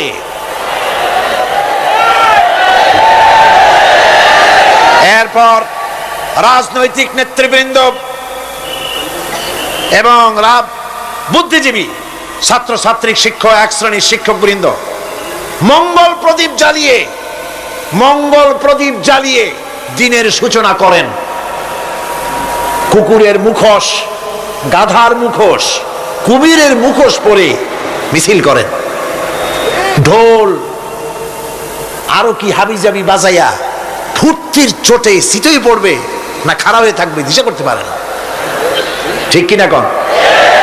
আমি জিজ্ঞেস করি, পয়লা বৈশাখের সাথে উদযাপন, নববর্ষ উদযাপনের সাথে মুখোশ পরার সম্পর্ক কি? গরু আর গাধার শুকরের মুখোশ পরে আপনি কি বুঝাতে চান যে নতুন বছরটা জাতির সাথে গাধার মতো ব্যবহার করবেন অথবা কুকুরের মতো? নাউযুবিল্লাহি মিন যালিক। মুসলমানদের জন্য জায়েজ নাই, হারাম হারাম। বৈশাখের কোনো গুরুত্ব নাই। পয়লা বৈশাখ যদি কিছু করতেই হয়, ফজরের নামাজ পড়ে, দরুদ পড়ে, তেলাওয়াত করে আল্লাহর কাছে মুসলমানের দোয়া করা দরকার। আল্লাহ, বিগত বছরটা পার করেছি গুনাহ করে, নাফরমানি করে, আগামী বছর আমাদেরকে নেককার বানাও, নামাজি বানাও, চরিত্রবান বানাও, দিনদার বানাও। বছরটা দেশের জন্য, জাতির জন্য কল্যাণকর করে দাও। ভালো হইতো না? ভালো হইতো না? ভালো হতো। কিন্তু কপাল খারাপ, সংস্কৃতির নামে আসছে বেহায়াপনা। ভারতীয় উৎসব হয় বাংলাদেশে, ইন্ডিয়ান ফেস্টিভ্যাল। আমি প্রশ্ন করতে চাই সরকারের কাছে, বাংলাদেশের উৎসব ভারতে হয় কিনা? যদি বাংলাদেশের উৎসব ভারতে না হয়, বাংলার মাটিতে ভারতের উৎসব কেন?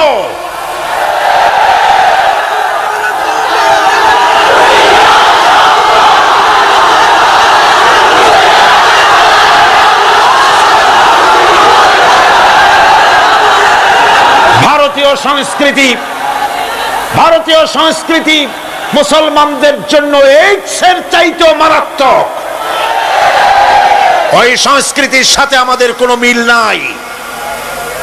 তেল আর পানি কোনোদিন মিশবে না। আমাদের সংস্কৃতি সম্পূর্ণ আলাদা, ঈমান ভিত্তিক, তাওহীদ ভিত্তিক সংস্কৃতি আমাদের। যুবতী মেয়েদেরকে এনে প্রতিদিন সপ্তাহে সপ্তাহে ডজনকে ডজন শিল্পী আনা হচ্ছে আমাদের দেশে, গায়িকা, নর্তকী। আমাদের দেশের ভাবমূর্তিকে নষ্ট করা হয়েছে।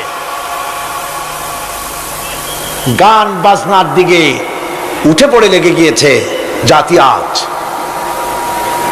এই জাতির দুর্ভাগ্য কোথায় গিয়ে ঠেকবে আল্লাহ পাক জানেন। আমরা মুসলমান, আমাদের উন্নতি, আমাদের অরুজ, আমাদের জওয়াল, আমাদের উন্নতি আর আমাদের অবনতি কিসে হবে? বিশ্বকবি বলছেন, তুঝে বাতাও তকদীরে উমম ক্যা হ্যায়, তুঝে বাতাও তকদীরে উমম ক্যা হ্যায়, শমশির ও সনা আউয়াল তাউস और বাবাঘির। এসো, এ জাতির অগ্রগতি আর উন্নতির ইতিহাস তোমারে শোনাই। এ জাতির হাতে যতদিন ছিল তরবারি, এ জাতির হাতে যতদিন ছিল কোরআন, গোটা পৃথিবী তার পায়ের উপরে চুমা খেয়েছে। আর যেদিন কোরআনের পরিবর্তে জাতির হাতে এসেছে তানপুরা, বেহালা, ঢোল, সারিন্দা, নারিন্দা, সারেগামা, পাদানিসা, তখনই কপাল পুড়েছে জাতির।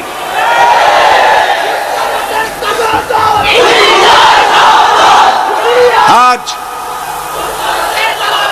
আমাদের দেশে স্বাধীনতার রজত জয়ন্তী উদযাপন হয়েছে, শুধু গান আর গান, নাচ আর নাচ। সরকারের কোটি কোটি টাকা খরচ হয়েছে। স্বাধীনতার জন্য তো উৎসব করবই। স্বাধীনতা থাকলে আমরা থাকব, স্বাধীনতা না থাকলে আমরা গোলাম হয়ে যাব, ঠিক কিনা?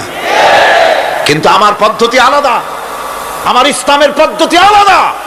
আমরা হিন্দুর মতো, খ্রিস্টানের মতো নাচতে পারি না, গাইতে পারি না, ঢোল বাজাতে পারি না। বিজয় এলে কি করবেন আল্লাহ শিখাই দিয়েছেন। কে শিখিয়েছেন?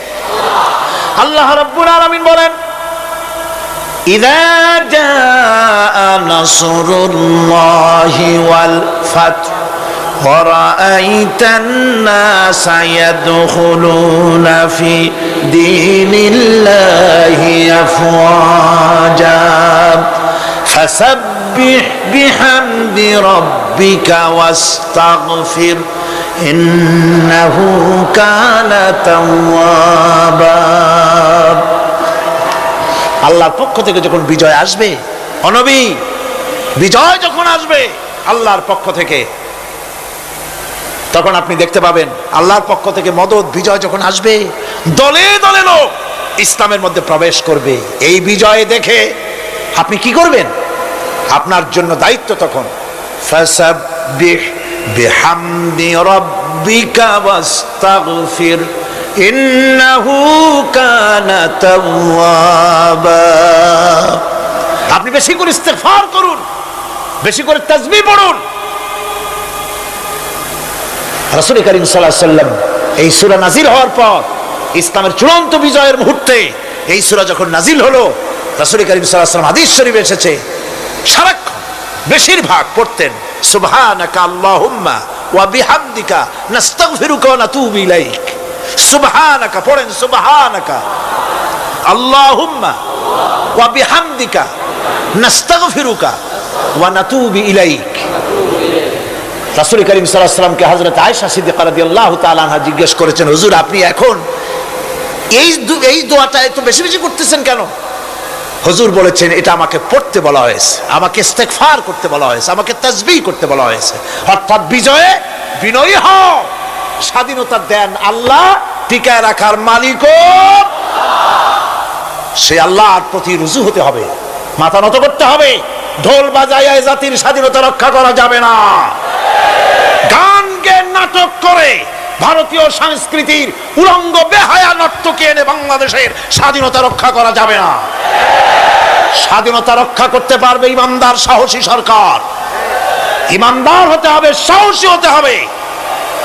স্পষ্ট করে ভারতকে জানিয়ে দিতে হবে, বাংলাদেশের বুকের উপর থেকে ট্রানজিট দেওয়া হবে না, হবে না, হবে না। আমাদের চট্টগ্রামের এই চট্টগ্রামের পোর্টকে থামুন, চট্টগ্রামের বীর চট্টলার পোর্টকে ভারতের জন্য উন্মুক্ত হতে দেওয়া হবে না।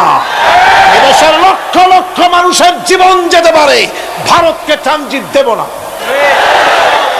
ভারতকে ট্রানজিট দেওয়ার অর্থ হলো ভারতের সেনাবাহিনীকে বাংলাদেশকে ওয়েলকাম করা, ভারতের ডেঙ্গু জ্বর, তাদের এইডস রোগ বাংলাদেশে আমদানি করা, বাংলাদেশকে ভুটান, সিকিমের মতো ভারতের গোলাম বানিয়ে দেওয়া।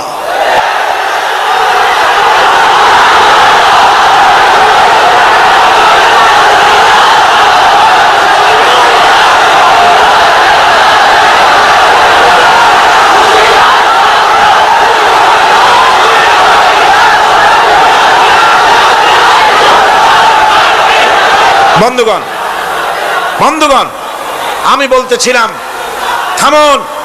গায়রিল মাগদুবি আলাইহিম ওয়ালাদ-দাল্লিন, খ্রিস্টান, ইহুদি, হিন্দু, মুশরিক কারো অনুসরণ করব না। অনুসরণ করব কয় শ্রেণীর? 4 শ্রেণীর। নবীয়িন, সিদ্দিকিন, শুহাদা, সালিহিন। কোন আলহামদুলিল্লাহ। এরপর আমরা মুসলমান, কিন্তু আমাদের বিবাহ অনুষ্ঠান যখন হয়, এই বিবাহ অনুষ্ঠানগুলি আমরা কি মুসলমানদের মতো করি? জবাব চাই, করি? আপনারা যে হলুদ অনুষ্ঠান করেন, শরীয়তের কোন জায়গায় আছে? এই হলুদ অনুষ্ঠান হিন্দুদের কাছ থেকে আমদানি হয়েছে। একটা হলুদ অনুষ্ঠানে যা খরচ হয় তা দিয়ে 6টা বিয়ে করানো যায়। সুতরাং আজ থেকে তওবা করুন, আমরা আর হলুদ অনুষ্ঠান করব না। রাজি আছেন? রাজি আছেন? বিবাহের নামে অপসংস্কৃতির জায়গা আমরা করে দিতে পারি না। যৌতুক যেমন হারাম, গত মাহফিলে বলেছি, মনে আছে না? মনে আছে কিনা? যৌতুক যেমন হারাম। যৌতুক কি আপনারা নেবেন নাকি? মেয়েওয়ালাদের উপরে চাপ সৃষ্টি করবেন না, জায়েজ নাই। মেয়েওয়ালারা যদি ইচ্ছে করে কিছু দেয়, নিবেন। আমি তো আশা করেছিলাম যে সংসদ নেত্রী, প্রধানমন্ত্রী মহিলা, বিরোধী দলীয় নেত্রীও মহিলা, সুতরাং মহিলাদের উপরে তাদের দরদের খাতিরেই তারা যৌতুক বিল উত্থাপন করবেন, কিন্তু তারা করেন নাই। তাদের উচিত ছিল যৌতুককে ঝাঁটা মেরে বঙ্গোপসাগরে ফেলে দেওয়া, ওনারা তা করেন নাই। কিন্তু আমি ইনশাআল্লাহ সংসদে যৌতুক বিল জমা দেব ইনশাআল্লাহ। আমি একা অথবা আমরা 3 জন যাই হই, সংসদে আমি কখনো একাকিত্ব ফিল করি না, কারণ আল্লাহ রাব্বুল আলামিন আমার সাথে আছেন। এই যৌতুক বিরোধী বিল উত্থাপন করে যৌতুক বন্ধ করতে হবে। 2 নম্বরের কথা হচ্ছে, মেয়েওয়ালারা তারাও আবার একটা খারাপ কাজ শুরু করেছেন, সেটা হলো বেশি পরিমাণের মহারানা চাপায় দেওয়া। মহারানা এটা শরীয়ত কোনো বাঁধে টেঁধে দেয় নাই। ছেলেপক্ষ যদ্দূর দিতে পারে সেইটা মেয়েওয়ালাদের আন্দাজ থাকা উচিত। অহেতুক যৌতুক, অহেতুক মহারানা চাপায় দিবেন না। এটা একটি ট্র্যাডিশন হয়েছে। 5,55,515 টাকা 1 পয়সা, বাজে কাজ। 11 লক্ষ, হ্যাঁ, যদি ছেলেওয়ালা দেওয়ার মতো হয়, স্ত্রী দেন না, কোনো ক্ষতি নাই। আল্লাহ তো কোরআন শরীফে বলেছেন, তোমার বউরে যদি তুমি পাহাড় সমান সম্পদ দাও, কণা মাত্র ফিরায় নিও না। সুবহানাল্লাহ। আর মহারানার টাকাকে ফরজরূপী দায়িত্ব হিসাবে আদায় করে দাও। কাজেই যে মহারানা আদায় হতে পারে এই রকমের মহারানা দেওয়া উচিত। অতিরিক্ত চাপাই দিতে পারবে না। কিয়ামতের দিন ওই পুরুষটাকে আল্লাহর দরবারে জিনাকারের কাতারে দাঁড়াতে হবে। আমাদের বিবাহ সম্পর্কে এই কথাটা বললাম, মনে রাখবেন, যৌতুক নিবেন না, আর অতিরিক্ত মহারানার বোঝাও চাপাই দিবেন না। তবে যা দিতে পারে সেই রকমই আপনারা দিবেন। এরপরে আর একটা জিনিস আমাদের দেশে চালু আছে, যা হিন্দু খ্রিস্টানদের সঙ্গে মিলে যায়, তা হচ্ছে কোন সম্মানিত লোক মারা গেল, তার জন্য নীরব হয়ে দাঁড়ায় থাকা। আমাদের পার্লামেন্টের একজন সদস্য মারা গেলেন, সংসদে প্রস্তাব উঠলো 1 মিনিট নীরব হয়ে দাঁড়ায় থাকে। আমি বললাম, স্পিকার সাহেব, 1 মিনিট দাঁড়ায় থাকলে যদি সওয়াব হয়, তো 1 মিনিট কেন, আসুন আমরা 25 মিনিট খাড়াই থাকি।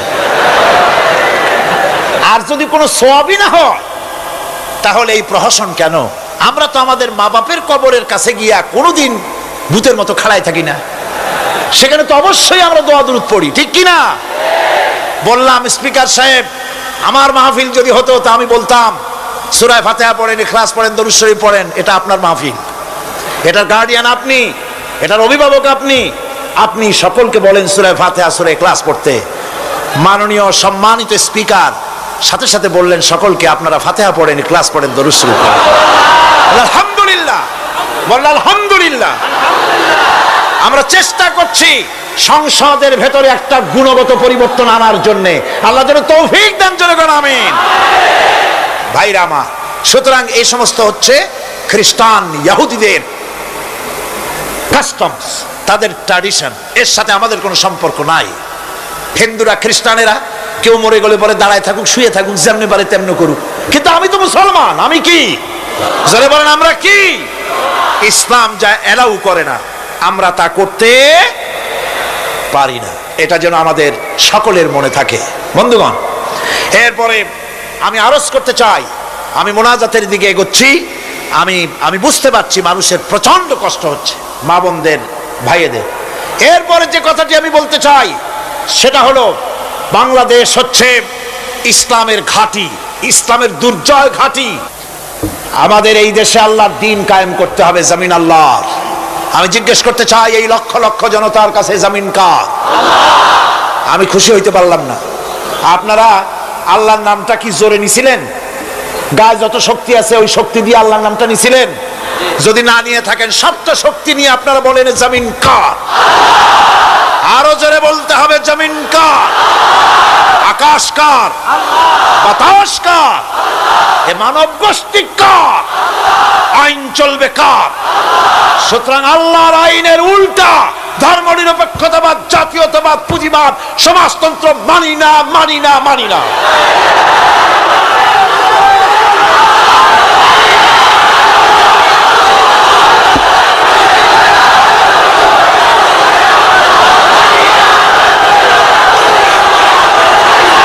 আল্লাহর এই জমিনে, সরে যাও, আল্লাহর এই জমিনে প্রয়োজন হচ্ছে আল্লাহর দ্বীন প্রতিষ্ঠার জন্য ঐক্যবদ্ধ প্রচেষ্টা। এজন্য চাই ওলামা মাশায়েখদের ঐক্য। কি চাই? ওলামা মাশায়েখদের ঐক্য চাই। কথা ঠিক কিনা? কিন্তু আমাদের দেশের এক শ্রেণীর ওলামা আছেন, তাদের প্রতি সম্পূর্ণ শ্রদ্ধা জানিয়ে বলছি, ওনারা বুঝতে পারেন না, ওনাদের অজান্তেই ওনাদেরকে নির্বাচনে খাড়া করে দেয় পয়সা দিয়া। হুজুর আপনার খরচ হবে না, যা লাগে দিয়ে দেব। আপনার মতো লোক যদি নির্বাচন না করে, আপনি যদি পার্লামেন্টে না যান, তো পার্লামেন্ট দিয়ে হবে কি? ওই হুজুর বোঝেন না যে আমি পার্লামেন্টে যাই করবোটা কি? ওখানে যাই কড়িকাঠ জানলার দরজা কয়টা গুনিয়েই গুলি দিতে পারবে না। ওনার জামানত বাজেয়াপ্ত হবে, উনি তা নিজেও জানেন। তারপরেও ইসলামী আন্দোলনের একটা লোক যদি ফেল করানো যায়, সেজন্যই সম্পূর্ণ ইখলাসের সাথে উনি দাঁড়ায় যান। আর এজন্যে পার্শ্ববর্তী দেশ থেকে কিছু লোক আসেন, তারা এসে এদেশের মুসলমান এবং ওলামাদের মধ্যে অনৈক্য ঘটায় যান। তারা যত বড় আলেম হোক আর পীর নামের হোক, আমি তাদেরকে সাবধান হতে বলি, আপনার রাজনীতি আপনার দেশে করুন। আওলাদে রাসূলের নাম লাগাইয়া বাংলাদেশের রাজনীতিতে নাক গলাবেন না।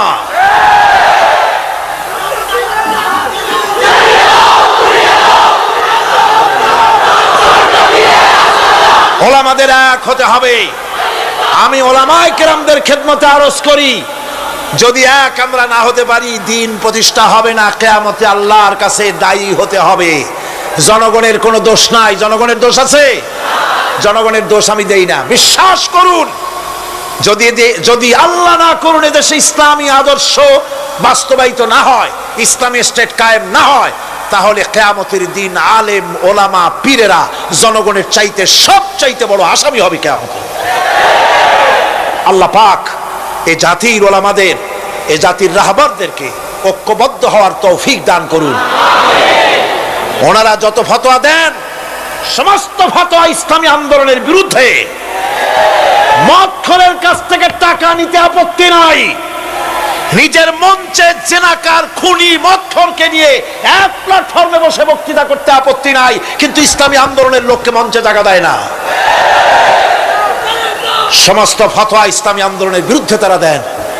আমি তাদেরকে অনুরোধ করব, আসুন, ঐক্যবদ্ধ হওয়া ছাড়া পথ নাই আল্লাহর দ্বীন প্রতিষ্ঠার জন্য। আর মনে রাখবেন, আপনারা যে ষড়যন্ত্রের শিকারে পরিণত হয়েছেন, যদি দ্বীন প্রতিষ্ঠা না হয়, আর তারা যে স্বপ্ন দেখছে, ইন্ডিয়া এবং তার অনুসারীরা নাস্তিকরা যে স্বপ্ন দেখছে, তা যদি বাস্তবায়িত হয়, কে জামাত করে, কে শিবির করে, কে ফুরফুরার মুরিদ, কে সরসিনার মুরিদ, কে অমুক ইন্ডিয়ার পীর সাহেবের মুরিদ, পাকিস্তান পীর সাহেবের মুরিদ, এগুলা তালাশ করা হবে না।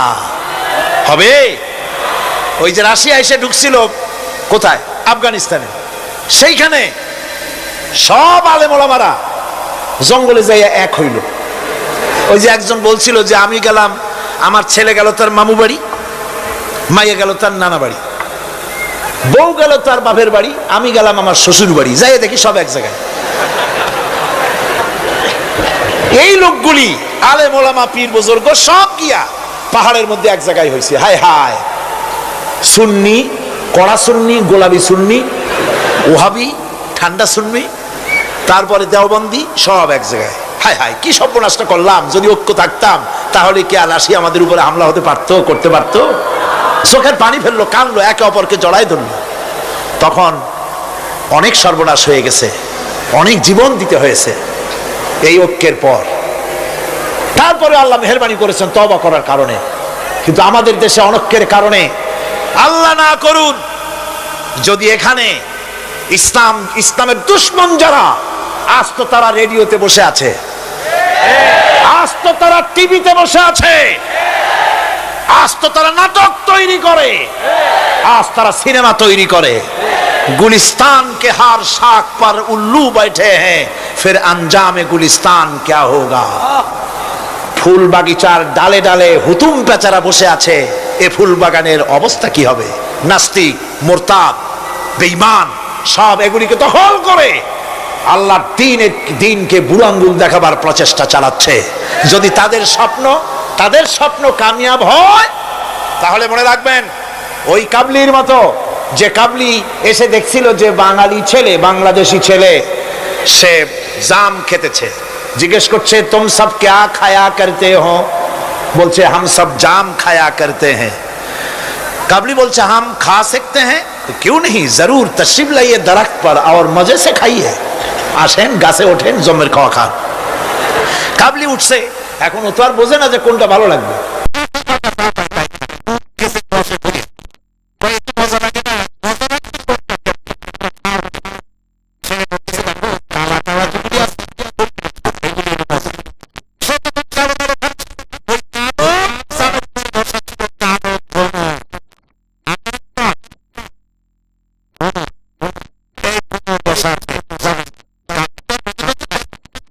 শুদ্ধা ধরছে, কাবলির হাতের মধ্যে ভ্রমর পড়ছে। এখন কাবলির হাত তো বোঝেন সাগর কলার মতো আঙ্গুল, ওর ভিতরে ভ্রমর পড়ে ভোঁ ভোঁ করছে। কাবলি বলছে ভোঁ করো, ভাঁ করো, छोड़ेगा नहीं, কালে কালে जितने पाएंगे सब खा छोड़ेंगे। কালো পাইলি হইছে। সুতরাং ইসলাম বিরোধীরা যদি সুযোগ পেয়ে যায়, দেওবন্দি মাদ্রাসায় কে পাশ করেছো, পটিয়াকে, হাটহাজারীকে, ফুরফুরাকে, সরসিনাকে, দেওবন্দিকে, আলিয়াকে দেখা হবে না, পাইকারি ধরে দাড়ি টুপি ধরে ধরে হত্যা করা হবে।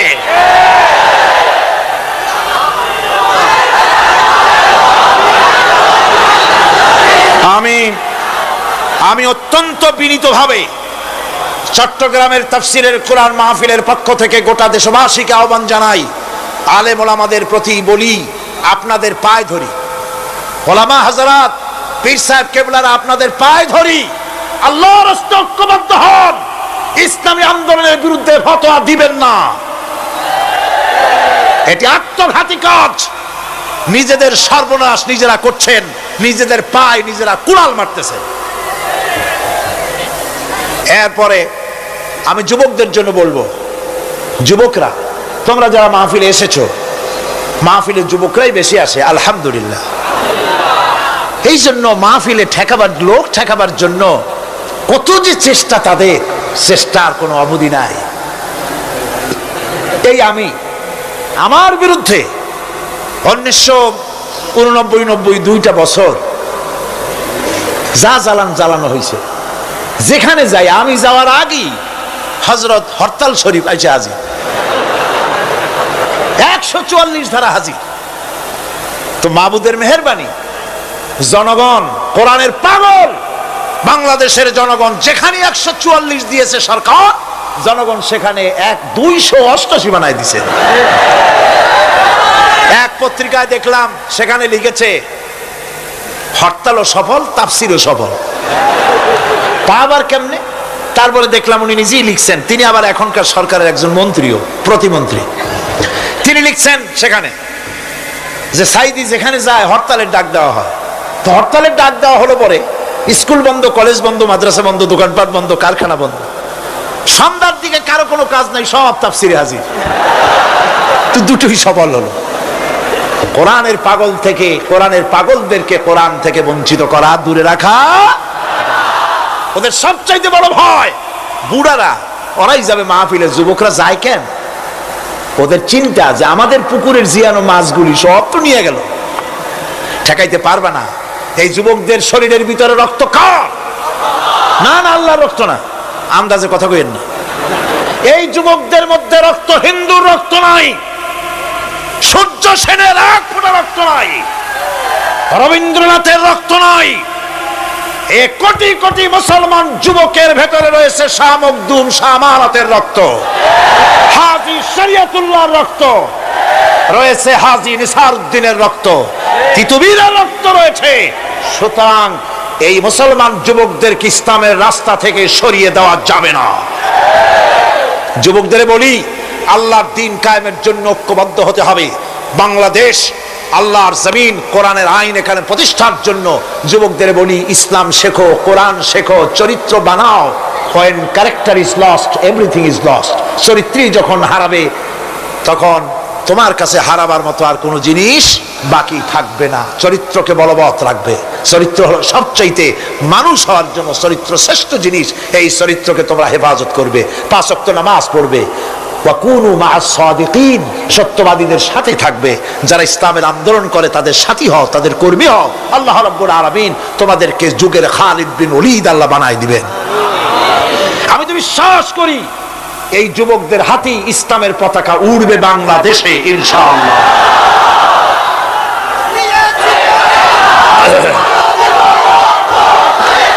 এই যুবকদের কথাই আল্লাহ পাকের নবী বলেছেন। নবীজি বলেছেন, কিয়ামতের দিন যেদিন কোনো ছায়া থাকবে না, আল্লাহর আরশ ব্যতীত আরশের ছায়া ছাড়া কোনো ছায়া থাকবে না, ওই দিন আরশের নিচে 7 শ্রেণীর লোকেরা জায়গা পাবে। ওর ভিতরে হবে এক শ্রেণী হবে ওয়াশাবুন নাশা ফি ইবাদাতিল্লাহ, ওইসব যুবক যারা রাত কাটিয়েছে আল্লাহর ইবাদত করে, চোখের পানি ফেলেছে, তাদের জন্য জান্নাত যুবকদের জন্য। আমি আগেও বলেছি, বুড়োরা কেউ ভেস্তে যাবে না, চিন্তা করে কোনো লাভ নাই। কালো মানুষ আর বুড়া মানুষ ভেস্তে যাবে না, কোনো মৌলভী সাহেবের ফতোয়া নয়, স্বয়ং রাসূলুল্লাহ বলছেন। এখন তো বুড়া মানুষেরা মহা মুসিবতে পড়ছেন, আমিও আপনাদের দলে, চিন্তার কারণ নাই।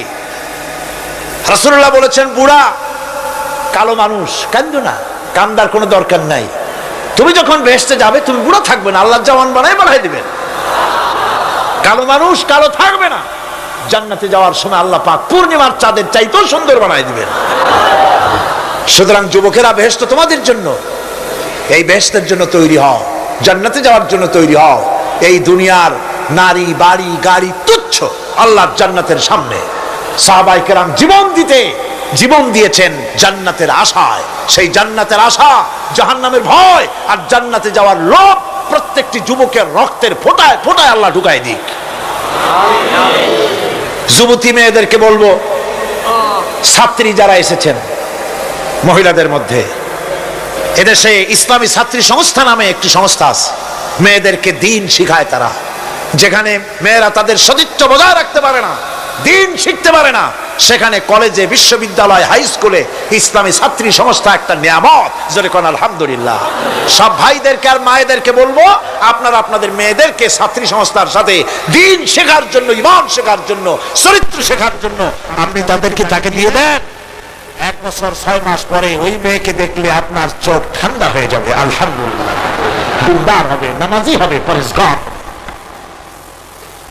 এরপরে যুবকদের কথা বললাম, যুবতী মেয়েদের কথা বললাম, এখন বলবো আমি সরকারি অফিসারদের কথা। সরকারি অফিসার যারা, প্রশাসনিক দায়িত্বশীল যারা, তারা হচ্ছেন আমাদের সবচেয়ে নিকটতম লোক। তারা জনগণের খেদমত করছেন। আলহামদুলিল্লাহ, সকলে কোন আলহামদুলিল্লাহ। আমি দোয়া করি তাফসীরের মাহফিলের পক্ষ থেকে সরকারি অফিসার যারা, ম্যাজিস্ট্রেট আছেন, জজ আছেন, ডিসি আছেন, এনডিসি আছেন, এডিসি আছেন, টিএনও আছেন, সর্বস্তরে সচিব থেকে শুরু করে দারোগা পর্যন্ত সর্বস্তরের প্রশাসনিক দায়িত্বশীল ব্যক্তিবর্গকে আল্লাহ রাব্বুল আলামিন ঈমানি যোগ্যতার সাথে সরকারি দায়িত্ব পালনের তৌফিক দিন। তবে একটা কথা বলবো, আপনি যে দায়িত্বে আছেন, আপনি সরকারকে খুশি করার জন্য অবৈধ কাজে লিপ্ত হবেন না। আপনার বিবেক যদি বাধা দেয়, বিবেককে ফাঁকি দিয়ে অন্যায় কাজে হাত দিবেন না।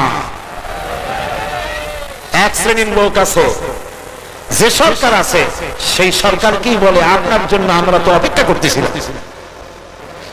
এরা হলো বীরবলের মতো। সম্রাট আকবরের নাম মনে আছে আপনাদের?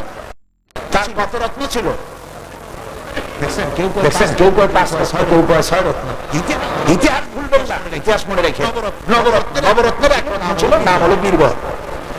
সম্রাট বাজারে গিয়েছে, তরকারি দেখতে গিয়ে বেগুন চোখে পড়েছে। বেগুন দেখে খুব লক্ষ্য করে দেখছে। বীরবল বলছে, জাহাপানার খুব পছন্দ নাকি? দেখতে তো খুবই সুন্দর। বীরবল বলছে, জাহাপানা এই যে বেগুন, এটার নাম হচ্ছে বাবু, অর্থাৎ এর অনেক গুণ। এটা যদি ভর্তা করে খান আপনার মাথার চুল কখনো উঠবে না। এটা যদি ভাজি করে খান আপনার স্বাস্থ্য ক্রমেই ভালো হবে। এটা যদি আপনি তরকারি মাছের সাথে মিলায় খান আপনার রাজত্ব আরো দীর্ঘায়ু হবে। এইরকমের অনেক ফজিলত বয়ান করলো। তারপরে ঠিক আছে, কেন ওগুলি কেনা হইল, রান্না হইল, জন্মের খাওয়া খাইব। আর এখন বেগুন জন্মের খাওয়া খাইলে যা হয়, টয়লেট রিজার্ভ,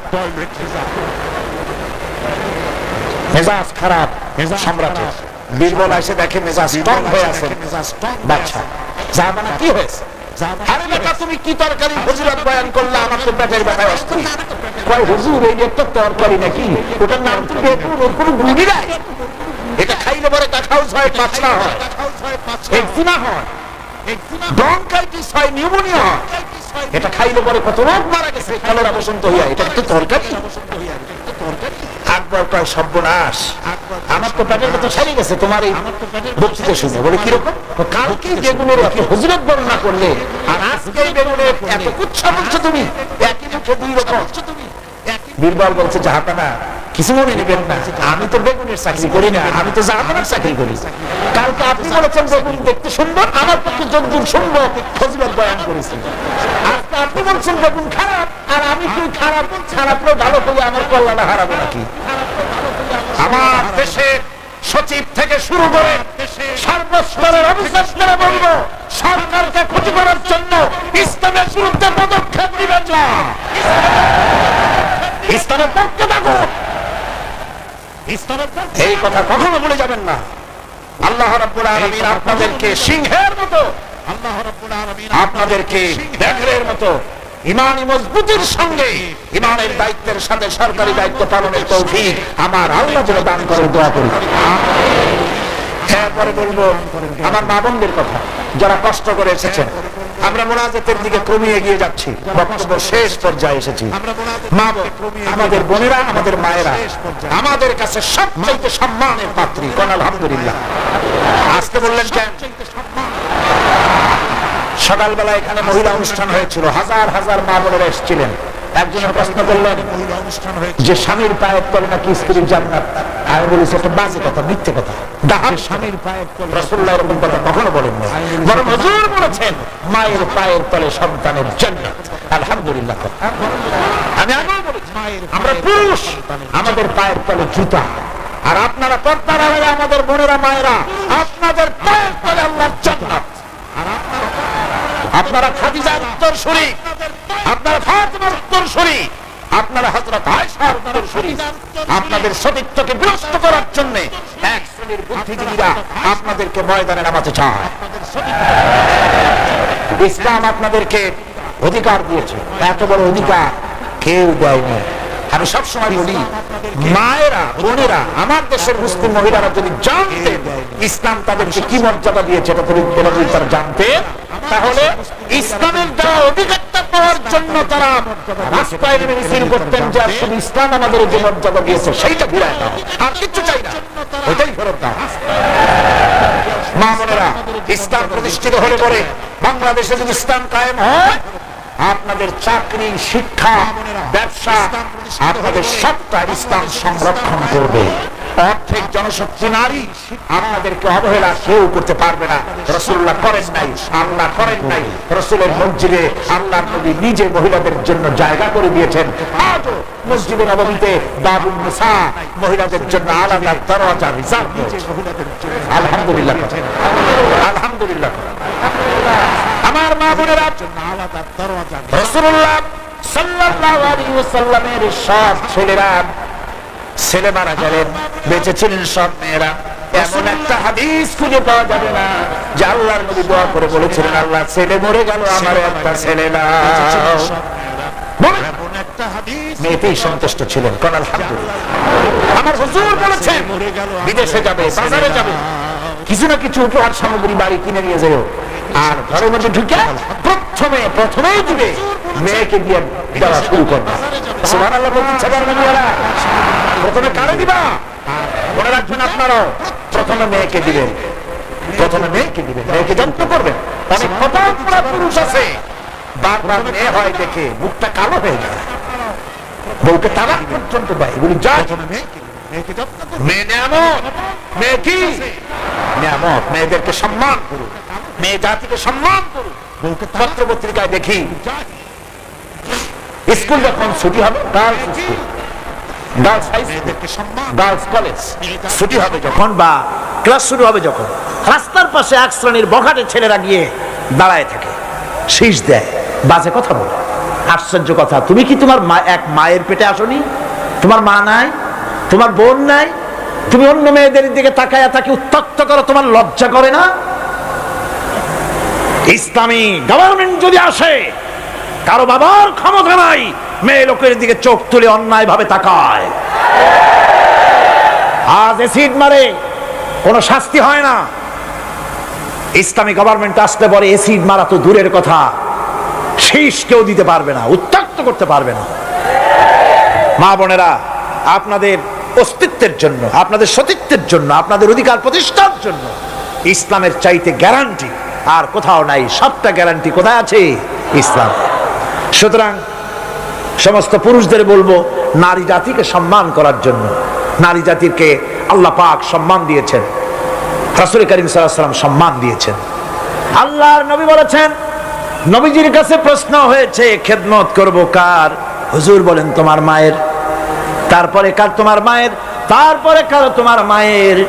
তারপরে কার? তোমার পিতার। আল্লাহর নবী মা বাপের চাইতে মায়ের মর্যাদা 3 গুণ বাড়াইয়া দিলেন। সে যে মাই হোক, আপন না হোক আর সৎ মা হোক, মায়ের মামাই। মা যদি নামাজ না পড়ে, রোজা না রাখে, চরিত্র যদি খারাপ হয়, মাকে চোখ রাঙাইয়া কথা বলা যাবে না।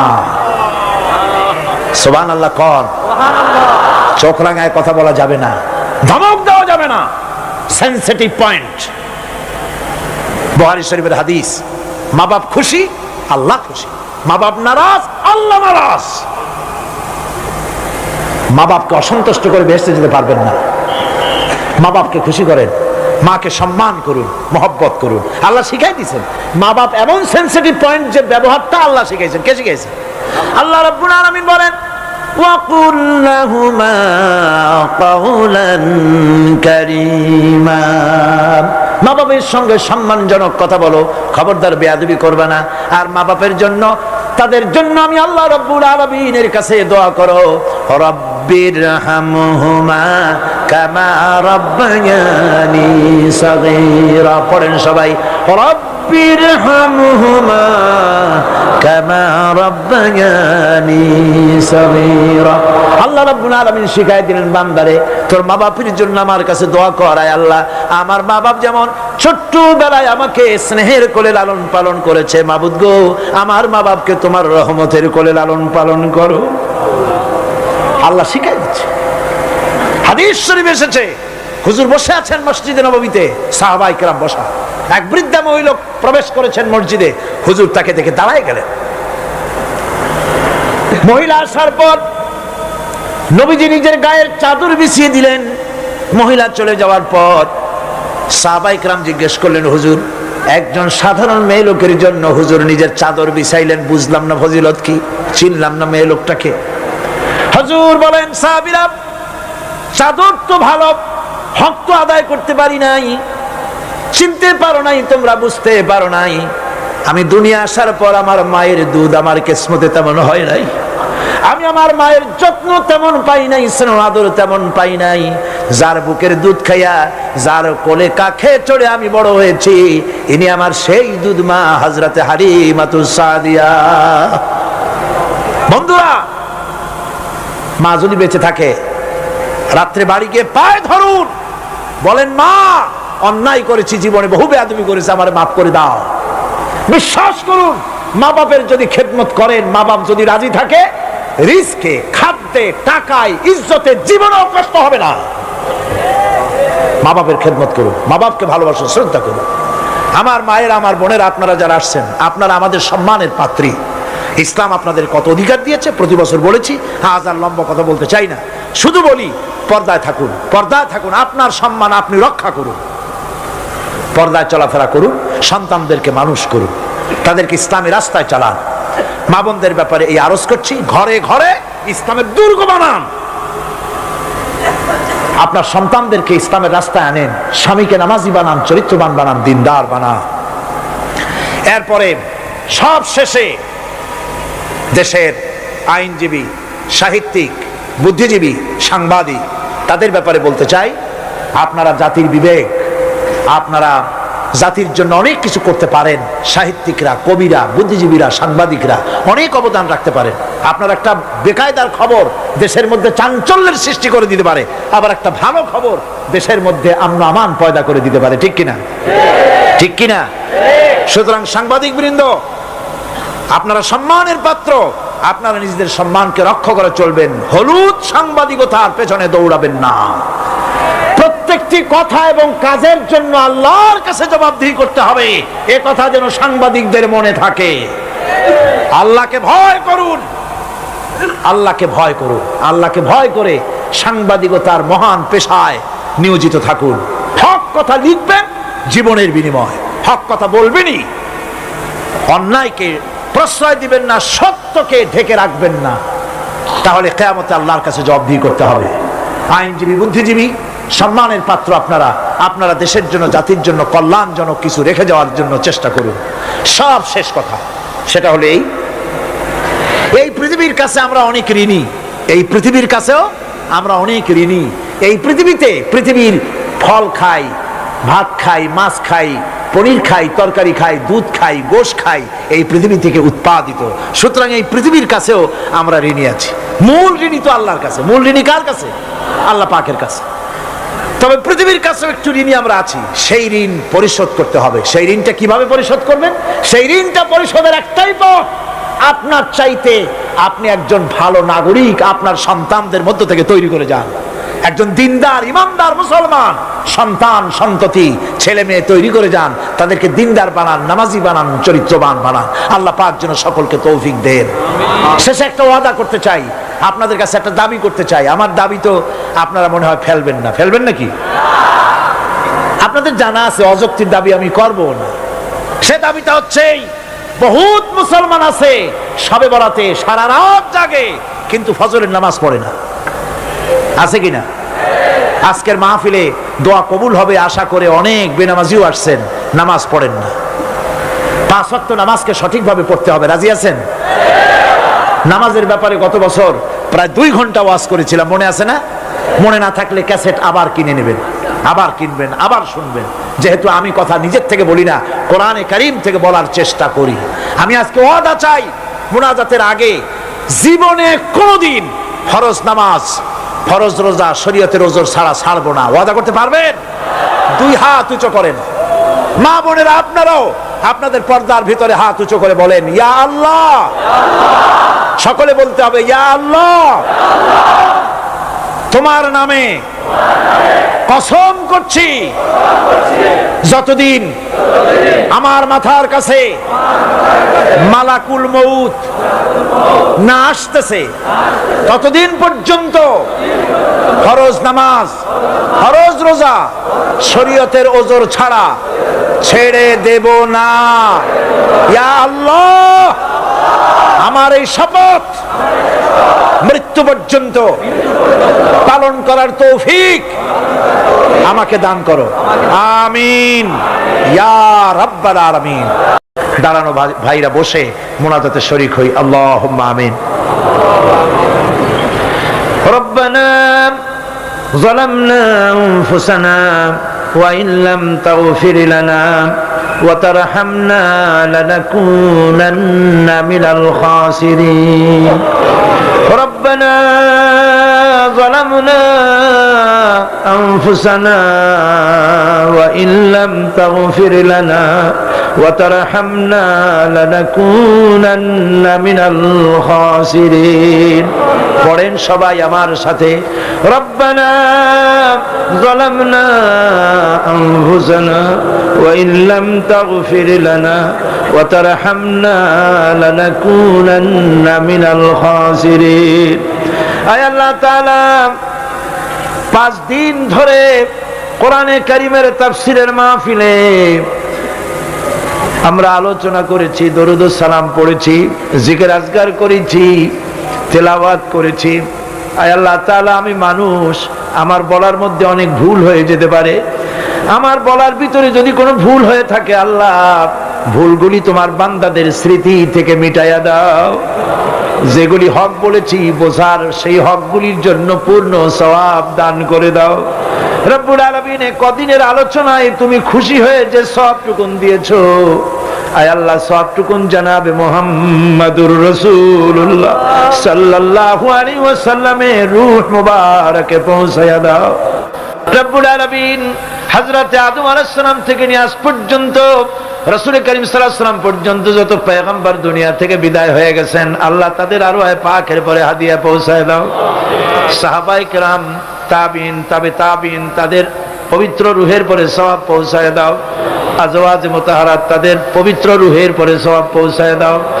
রব্বুল আলামিন, तमाम পৃথিবীর বুকে উলামা, পীর, মাশায়েখ, আসফিয়ায়ে কেরাম, আউলিয়ায়ে কেরাম, মুসলমান মুমিনিন মুমিনাত দুনিয়া থেকে যারা বিদায় হয়ে গেছে, কবরে তুমি সওয়াব পৌঁছায়া দাও।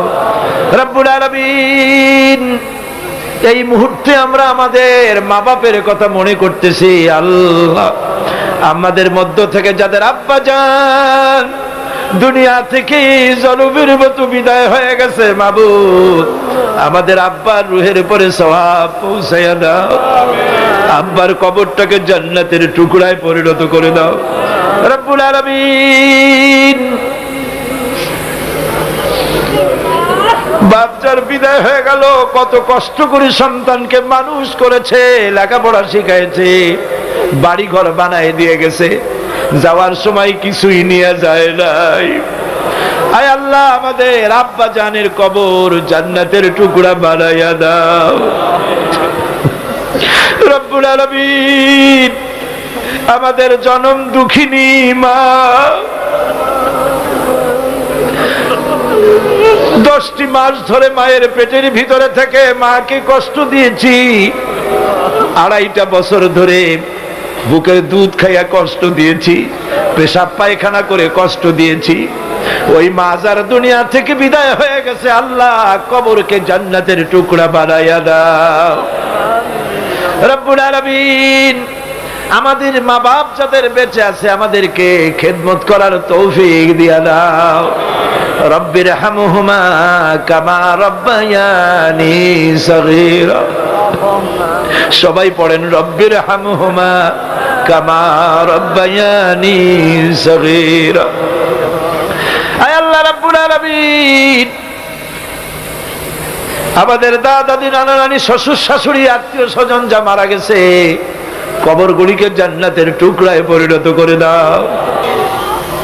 ربنا تقبل منا إنك أنت السميع العليم وتب علينا إنك أنت التواب الرحيم سبحان ربك رب العزة عما يصفون وسلام على المرسلين الحمد لله رب العالمين واجعل آخر كلمتنا عند الموت لا إله إلا الله মুহাম্মাদুর রাসূলুল্লাহ।